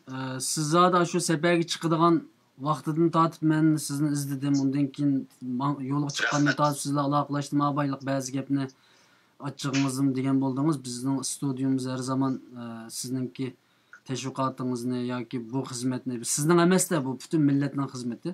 Qilib berganligimizni o'zingizga dedim, shunami shu kunlarda. To'g'ri, lekin xafamaysiz. Aşağıda siz qildingiz, lekin men shu ba'zilar shunday bo'lib qoldi, xafamaysiz. Yo'q.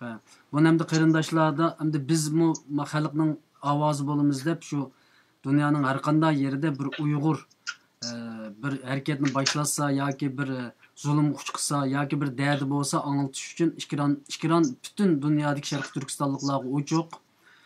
Shuning uchun qarindoshlarga xato tushuncha bo'lmasin deb buni men takror deb qo'ygan bo'ldim. Sizlarga ko'p rahmat.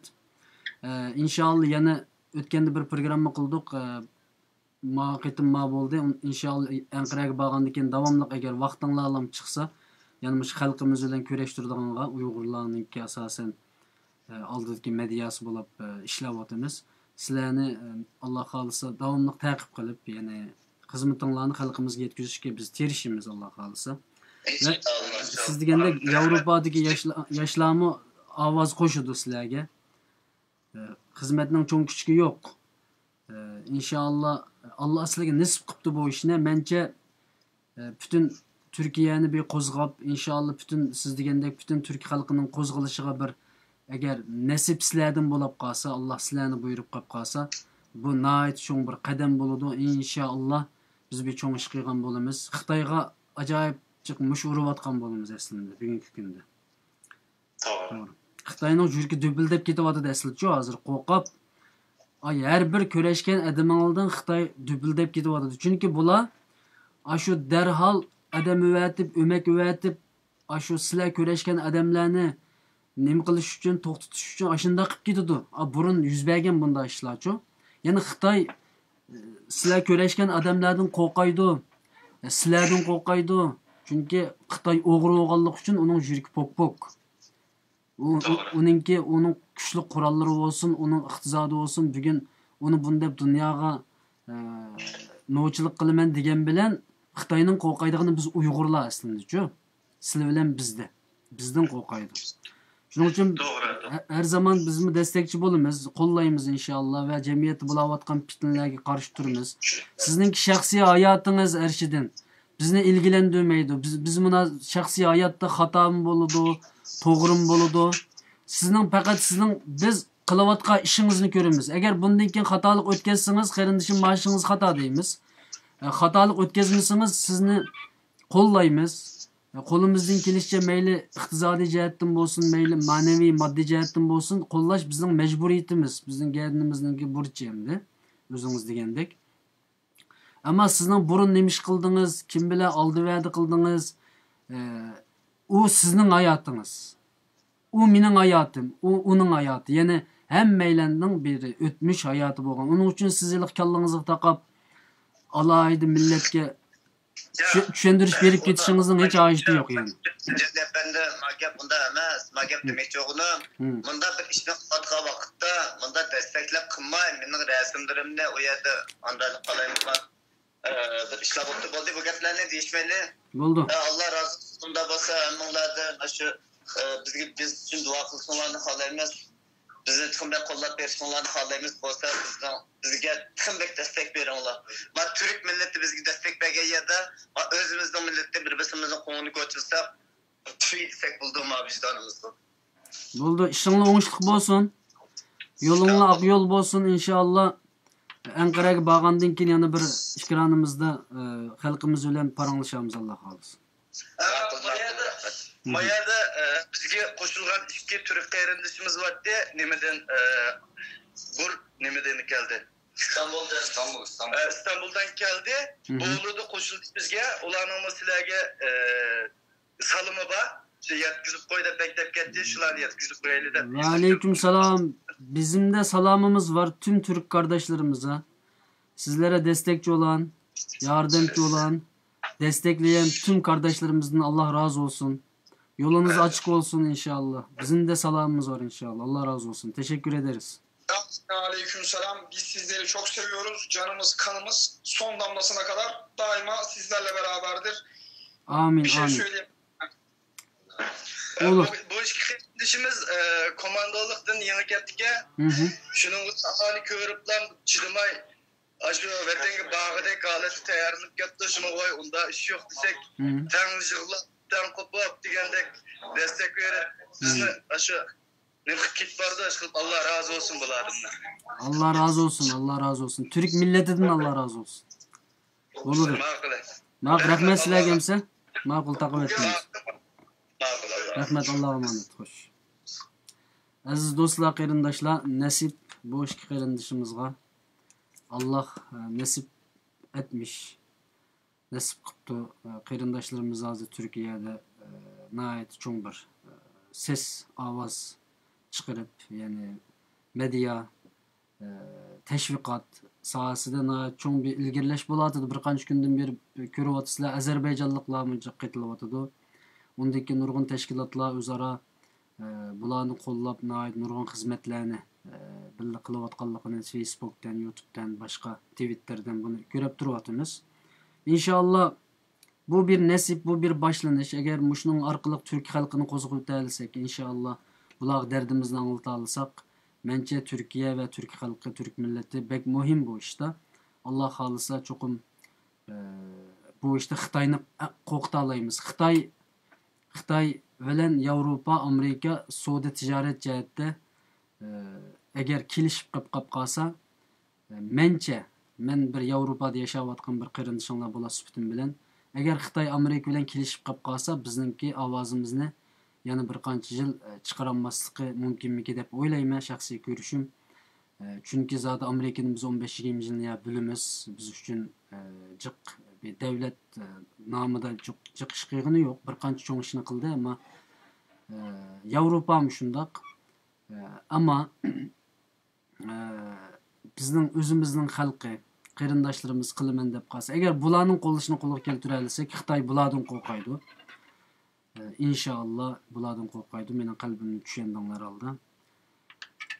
agar savdo tijoratda Yevropa kelishib qolib qolsa Xitoy bilan, yana bizning da'voyimiz tiliq ilinmasligi mumkin. Hatto Yevropada hozir sizlarga oshkorlasak, Gollandiyada bir nima qurildi hozir shu o'tgan haftalardan buning xabarini oldik. Xitoyninki o'sha Ipak yo'li munosabatlik bir buning bilan muomalat qiladigan bir tashkilot qurildi. Yana Xitoyninki Ipak yo'li tijorat sistemasi birdan har davlatda shakllanishga qadam tashladi. Buning uchun Yevropa va Amerikadan iborat bu davlatlar iqtisod bilan nihoyat zich munosabatlik bo'lgan davlatlardi.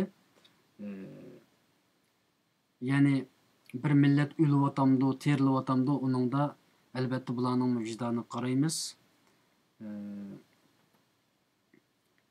Buni to'g'ri bilishimiz lozim. Ya'ni ijtimoiy tashkilotlar bizni yo'lab keldi, Yevropadagi yoki Amerikadagi ijtimoiy tashkilotlar, ammo davlat xarakterida bizni yo'laganlar intayin oz chiqdi aziz qarindoshlar. Davlat xarakterida bizni yo'laganlar oz chiqdi.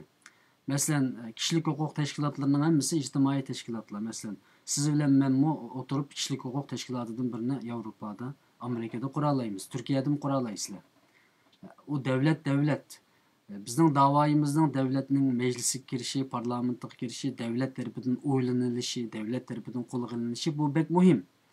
Buningda uftalasak bir davlatda Sharq Turkiston da'vosini anglata desak bo'ladi. Ammo ijtimoiy tashkilotlar azaldan zodi butun dunyodagi kishilik huquq tashkilotlari bizni qo'llab keldi. Burundan biz ularga rahmatimiz bor, Yevropada bo'lsin, Amerikada bo'lsin.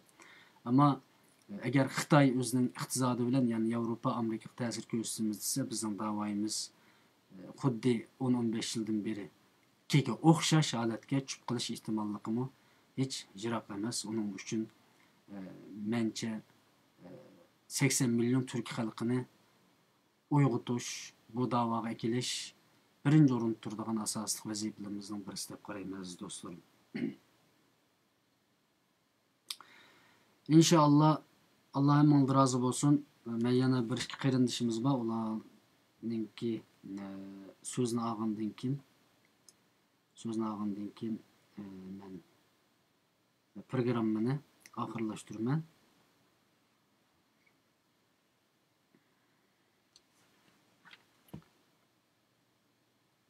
Ben urib boqay, inshaalloh o'rnab qolar.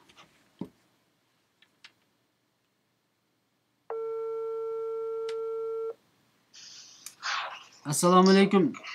Abdurahmon Hasan qarindishim, qanday yaxshi turdingizmi? Allohga shukr. Men bu kechida telefon qilib qoldim. Men naq maydonda hozir, naq maydon jonli yayında. Qarindoshlarimizga bir qanchag'iz bu Yaponiyada ko'rib sizni xursand bo'ldik. Yaponiyaga qachon bordingiz? Nima xizmatlar yaxshi ketyapti? Bu to'g'risi bir qanchag'iz so'zingizni olay deb bevositlam telefon qilib qoldim. Sizning xabaringiz yo'q bundan. Rahmat. Yaponiyaga 6-soat keldim. Müşkünten şu Japonya parlamentinin ortaklaştırışından. Şu bu vaqt ötdi. Şunun için şundan doyalım etməsildigen temada. Şu jaryanın sözleşdim. Qolub vardı. Japonya xalqı tağımıza yayılandı. Çünkü melen yığılıb. Parlament a'zosidan tortib muxbirlikchi. Shu ko'z yoshcha shu. Sandan ko'z yoshini aytgan orildi ularda. Biz sitib komiteda biz nima uchun bu bizning dardimizni boshqalarni yig'lab tutdi, bizning odamimiz yig'lamaydi. Bizning odamimiz nima uchun buni ko'nab qoldikmi yo biz nima uchun biz to'liq anlatmaymiz. Degan xulosa söhbət oldu açıq vaxtımızda. Rasımda aşılar yığılıb. Bək çıxmay oxumadım, asas mühim yerini yoritdim. Yani Yaponiya xalqı hökuməti bu Yaponiya parlamentida bo'ldimi bu guvohlik berish? Yaponiya parlament binasının yendigi yig'in zalida. Uning parlament a'zolari qatnashgan bo'ldi. Shular o'rlashdi. Yapımız üye bizni. Bu bizning davoyimizga nisbatan qanday bir alet ko'rdingiz Yapon xalqidan? Şu çoğun bir adam bakın ismini meş resimde bak saytimdir çıkarıp koyuptu. O adam dedi biz Uygurların çok yeni bolamayız. Biz bununla da bazı özdeki hakim 5 partiyaga biraz qattiqroq gap qilgan bo'ldilar. Çoğun bir yerde biraz mecbur nazar qilish lozim. Hem so'zlagan dedim A5'ninki insonlikqa egish qilishni umid qilaman, men yordam qilishni umid qilaman deb bir yolg'iz kishi namoyishligimni men duetlamayman Yaponiyada. Allah razı olsun. Degan ular. Shu bir ifodasini bildirdi. Hokimiyat besh partiyani cho'qim bilan biz qistaymiz. Deb biraz xabarlar yanımda bazı. Bu meseleге ciddi ma'mul qilishni cho'qim javob berishni talab qilmaymiz deb uni teshibgan bo'ldi. Bugun ertalab xabarlar qilinayotgan chiqdi, naqsh muxbirlar chiqdi. Ama meniki naq maydon söhbetim bek sizlarning yerim kechiga to'g'ri kelganligi uchun men Seyit Tumturk efendim. Yo, tanatdi. Tanatdimi? Hozir bombatlarimiz az qoldi. Agar oshkorlashga tegishlikmi bilmayman, yana qanday xizmatlar bo'ldi, uni deb berishni xohlasangiz mayli, bo'lmasa. Bugun mishada Tibet, Moğol, Uyg'urlarning birlashma navoiy oldi ekan, bugun tushda. Janob soat 1da. İstanbul'da saat 7 başlandı. Saat olmuşsa ondan keyin yani bir qatın nimba. Şey Yaponiyadagi Uyg'ur jamoatidan biri. Şular bir guval to'g'risida. Yaponiya guval qilgan keldi deb ko'zimda aytib kelgan ya. Cho'qim bu o'qigan odamlar bu millat yo'qotib qolgan avvaldan bu og'zdan chiqmaslik odamni to'lim afsuslantirdi degan shu tingda. Guval chaqirib so'zlayman bugun. İnşallah. Bizning salomimizni sizlar Uyg'ur xalqininki g'azab nafratininki oxirgi bosqichga kelib qolganligini deb qo'ysizlar inshaalloh shu joyga ahliga. Chunki dunyo yana bizni siyosat bilan aldab ketmasin. Dünya prezidentlari, dünya devletleri, parlamentlari. Ma'lum edilmez. Emmi devletli zaten Yaponiyadagi 3 mingda Uyg'ur var ekan, bundan ichida tandatal o'quvchi ekan. Bular bir ovozni chiqarish kerak dunyoga. Bizlar o'zimizni o'qimay boshqa davlat o'tkazsak, misol Dunyo shahridagi parlament a'zosi ayol chiqlab, o'zininki majburdan ado qilmaganligini, bu so'raganligini, cho'qim bu vaqtda A5'ning zo'g'a besimchildiganligini parlamentimizdan ifoda tabaqda. Demak biz o'zimiz ovozimizni chiqarmasak, bular qo'ysin nardadan varmida bizning mikroskop tujukimiz tekshirmaydi ekan dunyo. Cho'qim biz gap qilishimiz kerak ekan. Men dedim A5'ning zo'namiz eng oxirgi qilgan 3 kunlik namoyish qilib Yaponiyada dedim. A5'ning zo'nanki shu Sonton sarayini oldida. Sen bo'ldi bizni o'rlashtiramiz. Anamdan ayol bolalarımdan cho'qim men yordam qilib javob berishni umid qilaman. Deb kichik gapni qildik. Hisob bo'ldi Yaponiya. Qarshi oldi. Ifade yaxshi oldu. Lekin biz chiqishimizda emas, ularimiz e'tiqod qilibdi. Bizningki guvoh videolar xarobat qildiqini ba'zilar. Hatto Facebookda ko'rsatib qo'ydi menga. Bir kichik olimning yig'lab nuqqan asosh Facebook direkt bizda uni yangi chiqarib o'ylab yakasi pulni qo'ldan turdi. Demak men qandoq oldi, nereden topdim ben tor dunyosi. Ya bular diqqat qiladi bular. Hatto meningki bizningki bu jurnalist Azat Qosim akamiz bilan qilgan suhbatimiz, undan keyin Ahmadcha Osmon bilan qilgan suhbatlarimizni Yaponiya hukumatidan qo'lga ilib rasmiy tadqiqot o'rinlari yoki davlatninki bu Uyg'ur xalqi nima ish qilyapti degan masalada ilib nim qilganligi bizga ma'lum qilindi. Yani bular bizning qilayotgan har bir ishlarimiz ega bo'ladi, bular ko'radi, bizga demagan bilan bizni yaqindan kuzatyapti Yaponiyaliklar, Yaponiya hukumatı. Yani bizning suhbatimizni ularning ko'rganligi, tarjima qildiganligidan xabar topdik yani bizningki qarindoshlik studiyasining suhbatlarini. Xo'sh, undan keyin Uyg'urlarcha, Yaponiyadagi Uyg'urlarningki ahvoliga qanday qardingiz? Ular bilan aloqalashgandek ahvol bo'ldimi? Avval deganim shu Uyg'urlar yig'ildik, nima bir masjidda yig'ildik. Yig'ilda sajatdan Uyg'urlarning ahvoli passiv. Mening fikrim passiv ahvolda. Lekin namoyish bo'lishdi ekan. Lekin navbatda hozir Xitoy eng qo'rqayotgan, misol mushkullarni chiqqanning 70%ni Xitoy izlab olmoqchi.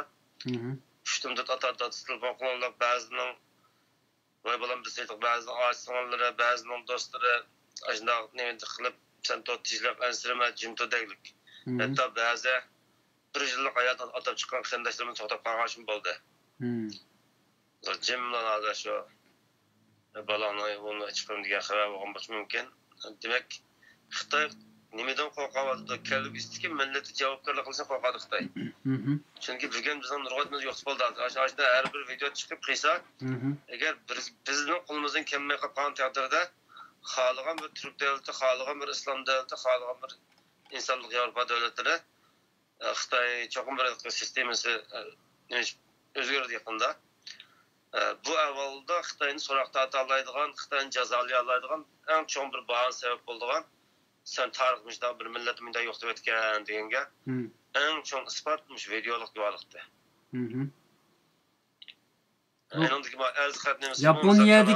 Yaponiyadagi Uyg'urlarningki guvohlik berish ishlari sizning chiqqanda necha %? Yaponiyadagi guvohlik berganlar bormi? Yaponiyada guvohlik bergan Uyg'ur yo'q ekan. 3000 Uyg'ur bormi Yaponiyada?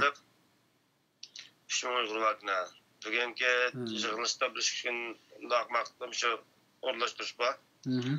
Shu adam guvohlik to'g'risida arzixatni yaxshi yozdi Yaponiya bular. Bosh davlatlarga ma'zur asalisi boshlaganligini yosh bolalardan Istanbul jamoat ishora qildim. Demak, arzixat yozgan chiqib borgan, lekin guvohlik chiqqan hech bir yer yo'q ekan. Guvohlik chiqmaslik sabab nima? Qo'rquvmi yoki boshqa sabab bormi? Guvohlik chiqmasa birinchidan bu guvohlikni ko'ngilda ba'zilar yo yaponcha desak yo shu anglab qo'yib foydasi yo'q deydigan. Unda qarash bo'lishi mumkin. Qo'rqinchi men bor. Shu eg'ib tushunmaslik borchu. Chunki bu shu bizning men naqshlar setimkam dedim, Uyg'urlarda tashkilot chiqizib bor.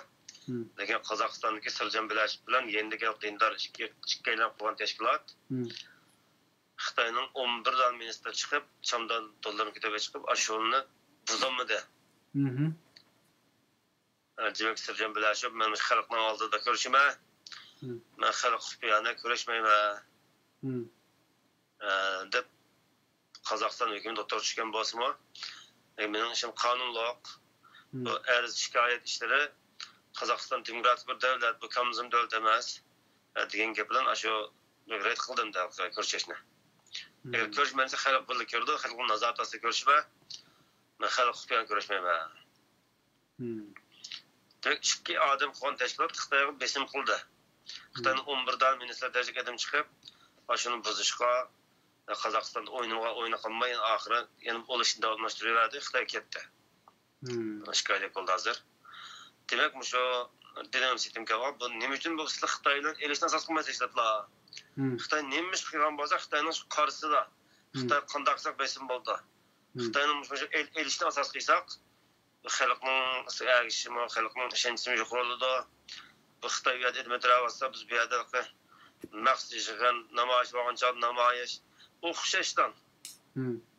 Xitoy onlardan o'tasi o'xshash, elam o'tasi o'xshash bir xil shaklda. Ya bu namoyish zodi bog' 30 yilning yog'i bog' bu namoyish. Lekin Xitoyga besim qiladigan bir odamni tepib chiqsang kerak. Xalqqa anandagi Xitoy qo'rqaytdi. Nima uchun Xitoyni qo'rqitmaymiz biz?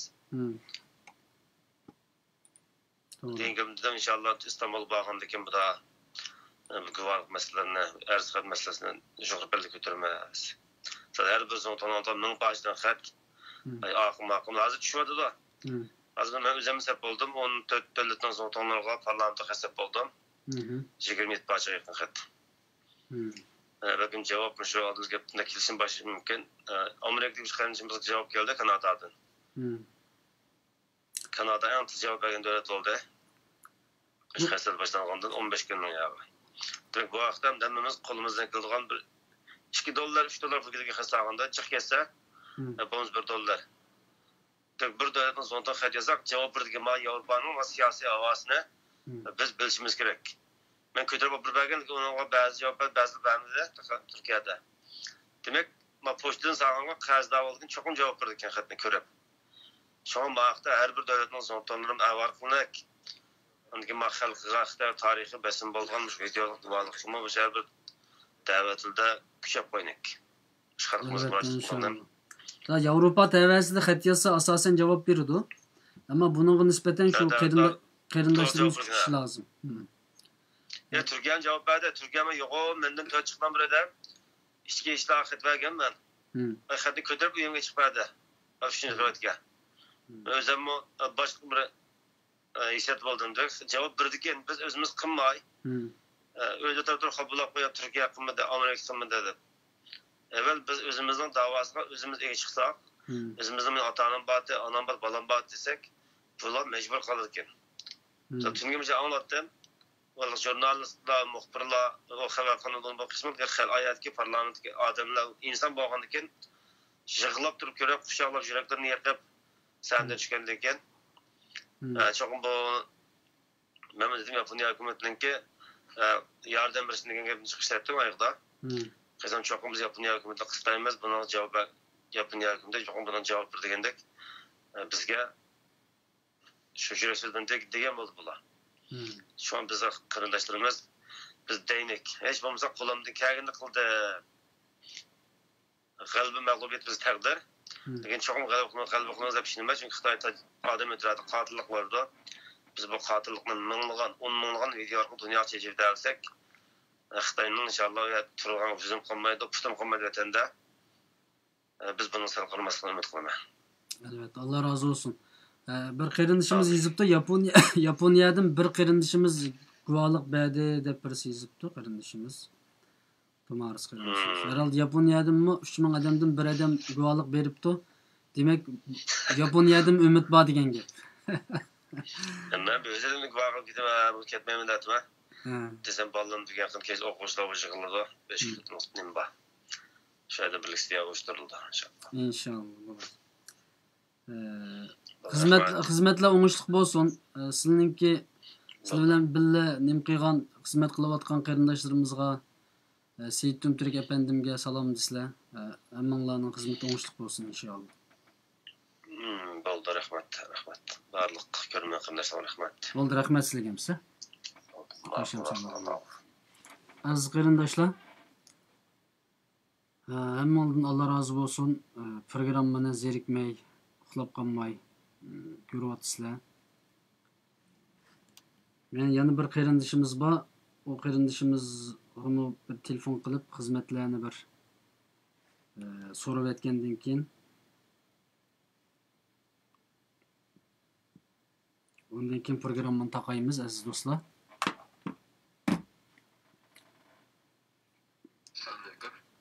Va alaykum assalom.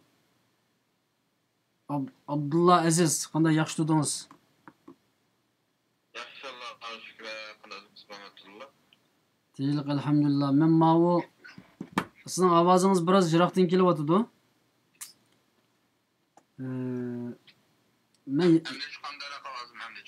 Men sizga yana bir telefondan uray.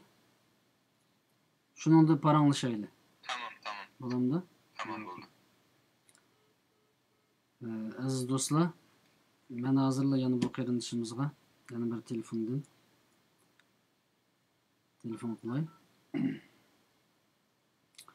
Abdullah Aziz qarindishimizmi tungim bo'lganlardan 2-3 kundan beri ciddi bir xizmat qilyapti.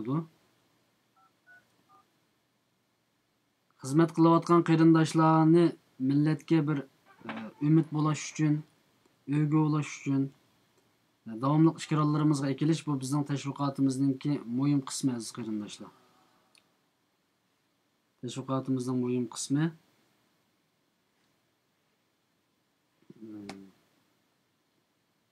Şunu sizlarni qo'llab bersanglar, ham bahrlab bersanglar inshaalloh biz bundan xursand bo'lamiz aziz do'stlar. Agar unda bo'lmasa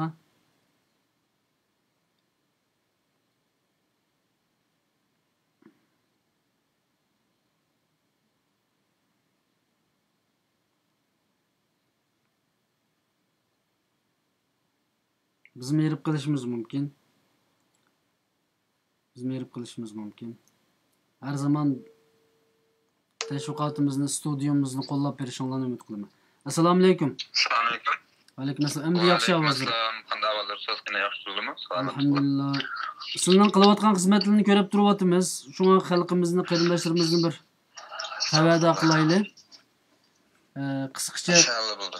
necha kunlardan beri nima xizmatlar bo'lyapti? Mana qarindoshlar qisqacha so'zlab bersin.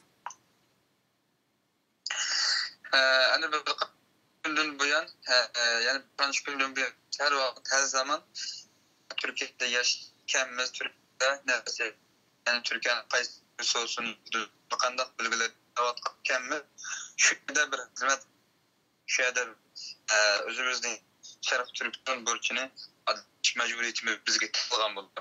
Chunki Alloh taolo hikmat kunisi bizda. Sen Türkiye'ninki Köyünde yoki Zeytinburnu'da yoki İstanbul'da Ankara'da yaşayan iken nima ish qilib degan so'raydi. Hani bunun için inşallah bir vaqt bu xil bo'yicha bizning mas'uliyatimizni unutmasdan bir degan umid qilyapmiz. Biraz ovoz uzilib chiqyapti-da, biraz tor yaxshi-da, ha? Internet yaxshimi? Ay modem yaqinroq turgan bo'lsa yoki ovozim necha? Biraz hava uçurak ya nim qilgan bo'lsa yaxshi bo'ldi. Bo'ladi. Davom qilsizlar. Necha qanday raqam azim? Biraz uzilib chiqyapti ama. Ovoz uzilib chiqyapti. Endi necha qanday raqam so'z ovozim? Endi yaxshi. Assalomu alaykum. Endi yaxshi so'zlab bersizlar. Ovozlar yaxshi.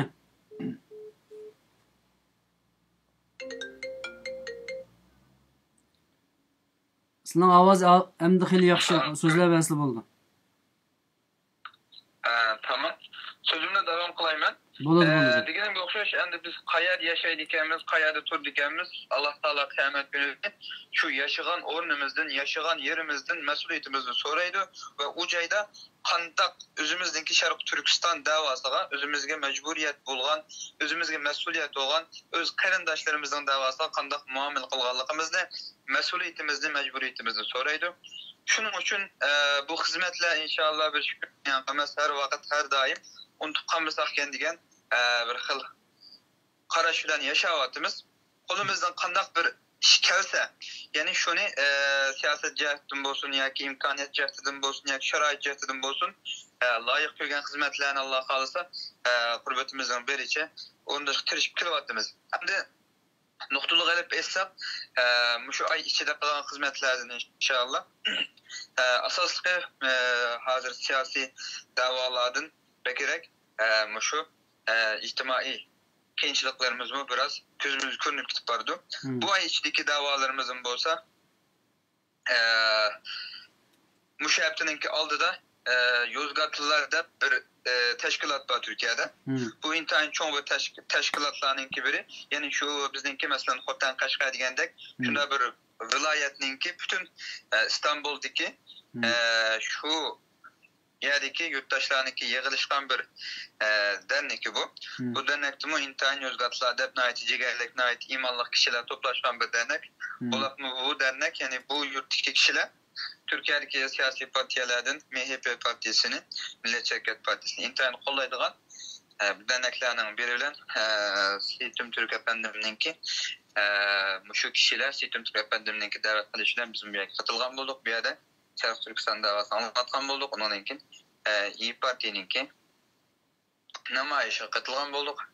Onunki yani bir kısım üniversite okuyucuları, ziyaliler Türkiye'deki şu başlamcı ideya, başlamcı fikirdeki qarindaşlarga çoğun keng ko'lamlik bir konferans qilgan boldik şu yaqında. Andan ki bayan dep öttüm, hazır siyasi faaliyetlerimiz intayin canlanyaptı. Siyasi hareketlerimiz yaxshi ilinayaptı. Bu Tomiyat degan bu teşkilat bilan ahirki kuningizda bir nim qildingiz.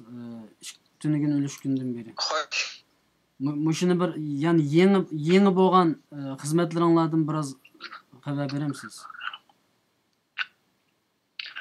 Yangi bo'lgan xizmatlardan Tomiyatda bir dernek Şarkı Türkistan davasına nispeten intayin özününki kızgın halatda faaliyetlerini elip bağlılığını biz ictimai medyalardan köydük ve şu Azerbaycan Türk qarindaşlarımızdaki tavsiyesi teklifi tunuşturuşu bilen bu dernek bilen tunuştuk.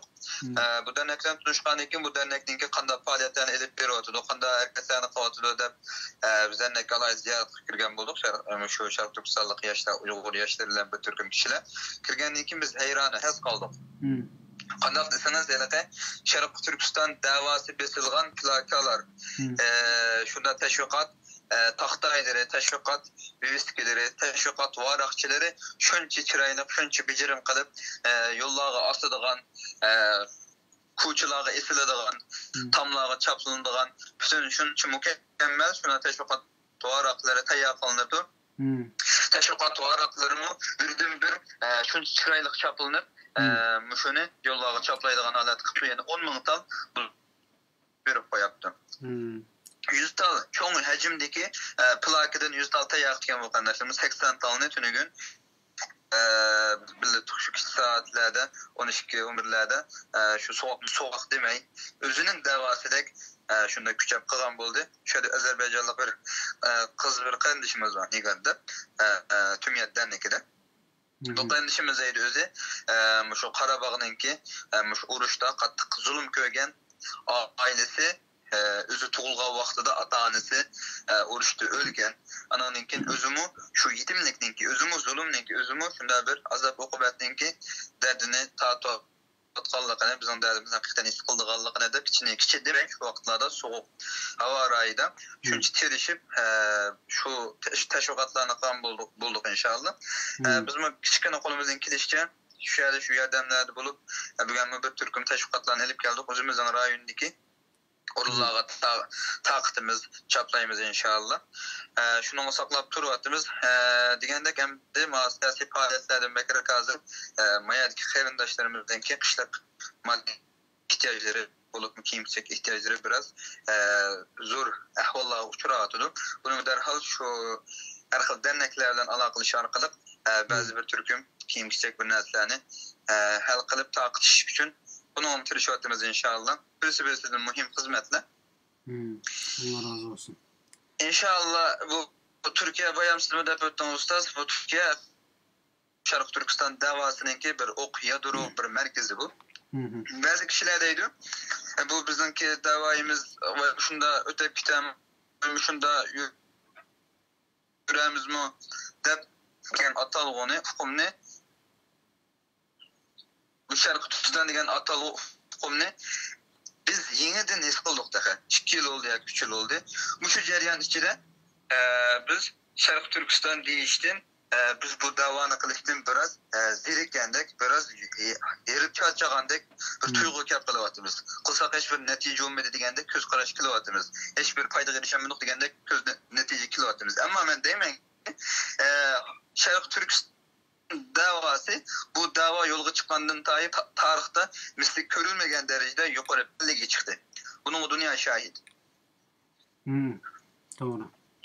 Hiçbir kaçan olmanlıgan Uygur Türkleri Şarkı Türkistan bayraklarını götürüp birbiriyle kuşaklaşkan, gireleşken halette tarihte kucuğu tökülüp bakkan emesti. Yok. Muşu yılları inşallah bu halette töküldü. Türkiye'den kaynap çıkan bu taşkınlık inşallah Avrupa'daki qarindaşlarımızla taştı. Hatta Türkiye'deki yaşlar biz askeri kiyim bilen namayiş kılganlığımız Avrupa'daki erkek qarindaşlarımızga, yaşlarımızga medet oldu. Ulamı askeri kiyimler bilen namayiş kıldı. Bu Amerika'ga olsun, Avrupa'ga olsun, ya ki bütün kıtalar ara Uygurlarla bacayda namayış intayın yukarı pellege çıktı. Toğra, namayış bilen bir netice kolu keldi deyişimiz mümkün. Ama namayış bilen bir netice kolu kelmedi. Belki Xitay'nın rezillikini biz eňimizi söndürdük, onu hakikaten tunuduk. Bunun attık, galbe yok. Bir can üçün 99 gün tayyalık kılınsa, birinci güne can kılınıdı, ahırkı 100. güne can kılınıdı, ya galbe buludu, ya mağlup buludu. Şunun için biz 99 gün tayyalık hakikat kılışımız gerek ki, şunda bir özümüzni ataydıgan, pida kılıdıgan bir hakikat halini tunup yetişimiz gerek. Bu hemiden mühim. Tunup yetmeyi turup, bu Xitay'ın rezillik bizge çam bulmaydı. Eğer bu Xitay'ın rezillikini isqila alsak, onu düşmünüm de tunuya algan günümüz inşallah galı bizge yakınlaşkan gün buludu. Çoğun karındaşlarının hiç kaçan hiçbir zaman ümitsizlenmeyi hakikaten inşallah galibinin bizge yakın ikenlikini nusretin ki bizge yakın işvatkallıkını bizimki Xitay'ın tunuştan ibaret müşük fiilimiz bilen isqila alışızını ümit kılımız inşallah.